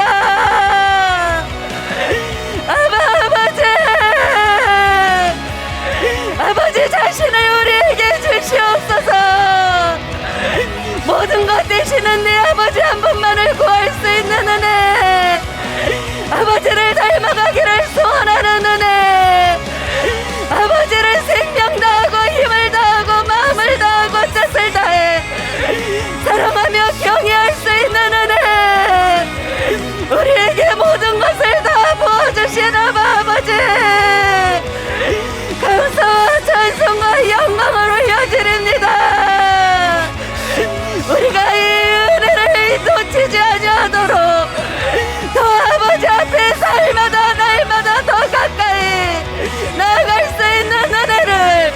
아버지 부으시고 부어주시옵소서. 아버지 날마다 주님께 더 가까이 나아갈 것입니다. 하나님의 마음을 더 아는 자리에 우리가 이르러 나아갈 것입니다. 아버지 우리에게 주신 모든 것에 감사하는 날마다의 삶이 되도록 하나님 우리의 마음을 새롭게 할 것입니다. 하나님 다시 일어서게 하여 주시옵소서. 나는 지금 어디에 관심을 가장 많이 갖고 있었습니까? 아버지 빗나간 초점을 바로 할 수 있도록 은혜를 부어주시옵소서. 오직 하나님 다윗이 가졌던 그 갈망을, 다윗이 하나님을 향하여서 구하였던 그 배고픈 마음을 하나님 우리 가운데 부으시고 하나님 우리의 목적을 다시 재조정하고 내 삶의 전방위적으로 모든 것들을 다시 새롭게 할 수 있도록 하나님 우리의 삶의 은혜를 베풀어 주시옵소서. 아버지 웬 은혜인지 하나님 우리에게 이와 같은 은혜를 부어주신 것이 얼마나 감사한지 모르겠습니다.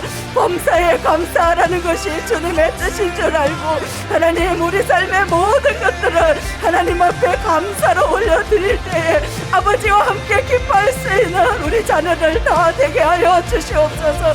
아버지 사랑하는 목사님을 통하여서 하나님의 성령께서 가르쳐 주시는 그것으로 우리를 가르쳐 주시니 하나님 아버지 감사하고 찬양드리고 경배드립니다.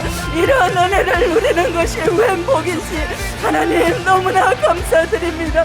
우리도 온전히 이룰 수 있다고 말씀하신 이 말씀을 따라 성령께서 가르쳐 주신 이 바울의 가르침을 우리가 우리 심령에 오늘 경고히 새기며 하나님 우리도 목적을 하나님 앞에 온전한 형상을 닮아가는 그 목적을 향하여 우리가 힘있게 나아갈 것입니다. 하나님 우리에게 은혜를 베풀어 주시옵소서. 깨닫는 마음을 주시옵소서. 말씀을 더 소화시키고 이해시킬 수 있는 마음을 부어 주시옵소서. 그 말씀을 받아서 우리 안에 온전히 새기고 새길 수 있도록 그렇게 삶을 살아낼 수 있도록 하나님 은혜를 베풀어 주시옵소서. 수많은 사람들의 심령 가운데 성령께서 하나님의 통달하시는 그 깊은 것까지도 통달하시는 성령께서 우리에게 가르쳐 주신 그것들을 하나님 우리가 더욱더 하나님 온전한 마음으로 받을 수 있도록 하나님 우리에게 은혜를 베풀어 주시옵소서. 아버지께서 우리에게 은혜로 베풀어 주신 모든 것들 하나님이여 그 모든 것들을 우리가 감사하며 누리며 사랑하게 하여 주시옵소서. 하나님이 어리석은 것에 눈멀지 않게 하시고 아버지께서 우리에게 주신 하나님 그 모든 아름다운 것들을 하나님이 우리가 기뻐하게 하소서. 하나님이 우리의 심령 안에 있는 하나님을 향한 기쁨과 하나님을 향한 그 사랑을 하나님이 흩어져 나오게 하여 주시옵소서.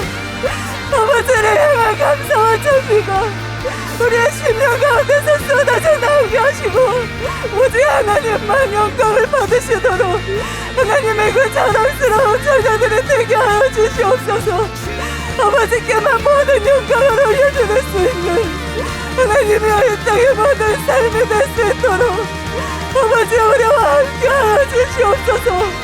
우리가 간절히 구하고 또 구하며 바라고 갖도록 간절히仰망한 하나뿐 아버지 우리의 유일한 사랑이신 주님 한 분만을 간절히 구하며 아버지와 남은 평생을 주님을 찬미하며 살아갈 수 있는 참된 기쁨 안에서 살아갈 수 있는 아버지 우리들의 삶이 될 수 있게 하여 주시옵소서. 아버지만을 높여 경배하는 놀라운 삶을 이 땅에서부터 누리고 아버지 곁에 갈 수 있도록 주님의 역사하여 주시옵소서. 하나님 주님의 은혜에 감사와 찬양 올려드립니다. 하나님 우리가 지금까지 살아온 것이 주님의 은혜입니다. 주님의 은혜 없이는 살 수도 없고 존재할 수 없는 우리가 주님의 은혜로 이때까지 왔습니다. 주님 베풀어 주신 은혜에 감사와 찬양 올려드립니다. 우리의 목표가 어디에 있습니까? 더 큰 것만 바라보는 세상의 욕심 하나님 그것이 아니라 상대적인 세상 비교로 부족함 때문에 불평하며 사는 것이 아니라 하나님 이제 진실로 중요한 것은 주님이 베풀어 주신 은혜에 자족하며 감사하며 주님을 철저하게 담는 것입니다. 주님을 더 깊이 사랑하는 것입니다. 우리가 원하는 그 한 가지 주님과 철저하게 동행하고 아버지의 온전하심과 같이 온전한 자가 되는 것입니다. 주님의 영광으로 충만한 자들이 되게 하여 주시옵소서. 하나님과 함께하는 자들이 되게 하여 주시옵소서. 이것이 우리의 목적이 되고 이를 통해서 진정한 행복자, 진정한 승리자들로 하나님 우리가 일어나게 하여 주시옵소서. 세상의 헛된 것에 우리의 마음을 두는 것이 아니라 주님이 우리의 초점이 되고 완전히 우리의 목표가 되는 하나님의 사람들이 이곳에서 일어나게 하여 주시옵소서. 더 많은 영혼들이 이 진리가 회복됨으로 살아나는 역사가 일어나게 하여 주시옵소서. 감사드리며 이 모든 말씀을 존귀하신 예수님의 이름으로 기도드립니다. 아멘. 이제 담임 목사님께서 나오셔서 드려진 예물 위에 축복해 주시고 축도로 주일 일부 예배를 마치겠습니다. 기도하겠습니다. 고마우신 아버지 하나님의 사랑과 은혜를 생각할 때 감사드리고 찬송드리고 찬양드리며 주님께 영광 돌립니다. 아버지께서 우리에게 아버지 정말 만족할 수 있는 많은 복들을 부어주셨습니다. 또 우리 사랑하는 성도인들 하나님께서 사랑하는 교회를 이끌어 주시고 아버지 이런 진리를 늘 들을 수 있다는 것이 엄청난 특권이고 아버지 큰 은혜인 줄로 믿습니다. 또한 아버지 하나님 우리 교회 435 사역과 또한 아프리카 선교사에게 동참할 수 있다는 것이 그 자체가 엄청난 특권이고 아버지 엄청난 은혜인 줄로 믿습니다. 재물과 비교할 수 없는 것입니다. 명예와 권력과 비교할 수 없는 것입니다. 하나님께서 최고의 특권과 최고의 은혜를 우리 교회와 성도들에게 은혜로 부으신 것을 알고 하나님 앞에 정말 감사하고 하나님 앞에서 만족할 줄 알고 하나님을 찬양하고 경배하고 비교의식을 버리고 이제는 잠시 있는 것이 아니라 영원한 것 보이는 것이 아니라 보이지 않는 것 추구하게 주시옵소서. 보이지 않는 것의 최고인 하나님을 목적으로 추구하게 주시옵소서. 하나님 닮는 것을 목적으로 추구하게 주시옵소서. 하나님과 깊이 교제하는 걸 목적으로 추구하게 주시옵소서. 하나님과 동행하는 것을 추구하게 주시옵소서. 그것을 얻은 자 되게 해 주시옵소서. 하나님의 사람은 사도가 아니고 선지자가 아니고 하나님의 사람은 평신도라고 하나님의 사람이 못 되는 것이 아니고 하나님의 사람은 하나님이 함께하는 사람입니다. 하나님이 특별하게 하나님께서 강력하게 함께하는 사람입니다. 아버지 하나님은 차별을 두어서 누구와 특별하게 함께하는 것이 아니라 누구든지 하나님을 경외하고 누구든지 하나님을 사랑하고 누구든지 하나님을 목적으로 추구하고 누구든지 하나님을 찾고 하나님의 얼굴을 구하고 하나님을 목마르는 자에게 함께하시는 하나님인 줄로 믿습니다. 은사는 다르지만 직임은 다르지만 재능은 다르지만 하나님을 나누어주는 것 아버지 가장 중요한 공기 가장 중요한 물 가장 중요한 햇빛은 모든 사람에게 공통적으로 나누어지는 것처럼 가장 중요한 하나님은 하나님께서 사모하는 만큼 반드시 공평하게 나눠주는 하나님인 줄로 믿습니다. 그래서 직임이 달라도 은사가 달라도 하나님은 공평한 분인 줄로 믿습니다. 우리는 공평한 게임을 하고 있는 것인 줄로 믿습니다. 하나님을 목적으로 추구하며 달려가게 하여 주시옵소서. 하나님을 얻는 자 되게 해 주시옵소서. 하나님으로 충만케 되는 자 되게 해 주시옵소서. 하나님을 철저하게 담는 자 되게 해 주시옵소서. 진정한 행복자가 되게 해 주시옵소서. 진정으로 이기는 자가 되게 해 주시옵소서. 진정한 성공자가 될 수 있도록 은혜 베풀어 주시옵소서.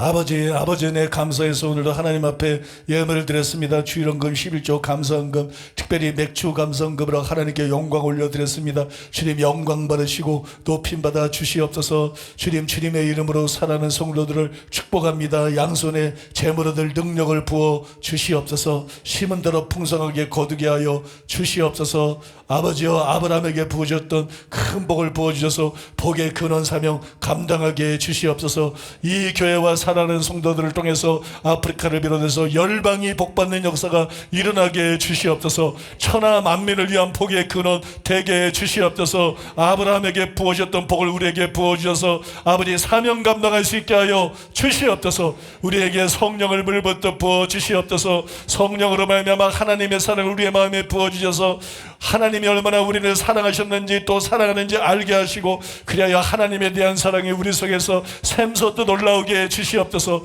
지혜와 계시의 영을 물부터 부어주셔서 아버지를 알게 주시옵소서. 예수님을 알게 주시옵소서. 성령님을 깊이 알게 주시옵소서. 단순히 말씀과 단순히 미래에 대한 계시가 아니라 하나님에 대한 계시를 주시옵소서. 가장 중요하고 가장 위대한 계시를 주시옵소서. 하나님을 알기를 원합니다. 예수님을 알기를 원합니다. 성령님을 알기를 원합니다. 하나님을 깊이 알고 하나님을 경외하고 하나님을 사랑하는, 하나님께 순종하는 우리 되게 하여 주시옵소서. 성령 충만 주시옵소서. 병든 사람들은 고쳐 주시옵소서. 예수 이름의 권세로 치유될지어다. 예수 이름의 권세로 치유될지어다. 예수 이름의 권세로 치유될지어다. 머리끝부터 발끝까지 치유될지어다. 모든 고통과 질병은 떠나 갈지어다. 예수 이름으로 강건하게 될지어다. 예수 이름으로 모든 속박과 눌림은 떠나 갈지어다. 예수 이름으로 모든 결박은 끊어질지어다. 예수님의 권세 있는 이름으로 자유케 될지어다. 성령님, 악하고 더러운 귀신은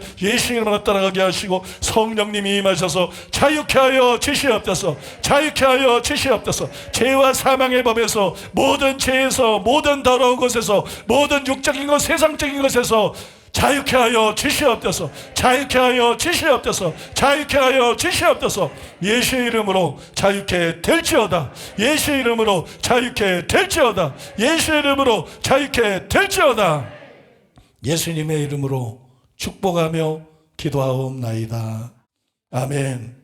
지금은 우리 주 예수 그리스도의 은혜와 하나님 아버지의 사랑과 성령님의 교통하심이 거룩한 주를 위해서 주님을 예배하고 떠나가는 사랑하는 성도들의 심령 위에, 가족과 자녀와 사업 위에, 몸댕개와 서울 시민과 북녘 땅의 굶주린 동포들이, 이스라엘과 아프리카와 열방들 위에 이제로부터 영원토록 함께 있을지어다. 아멘.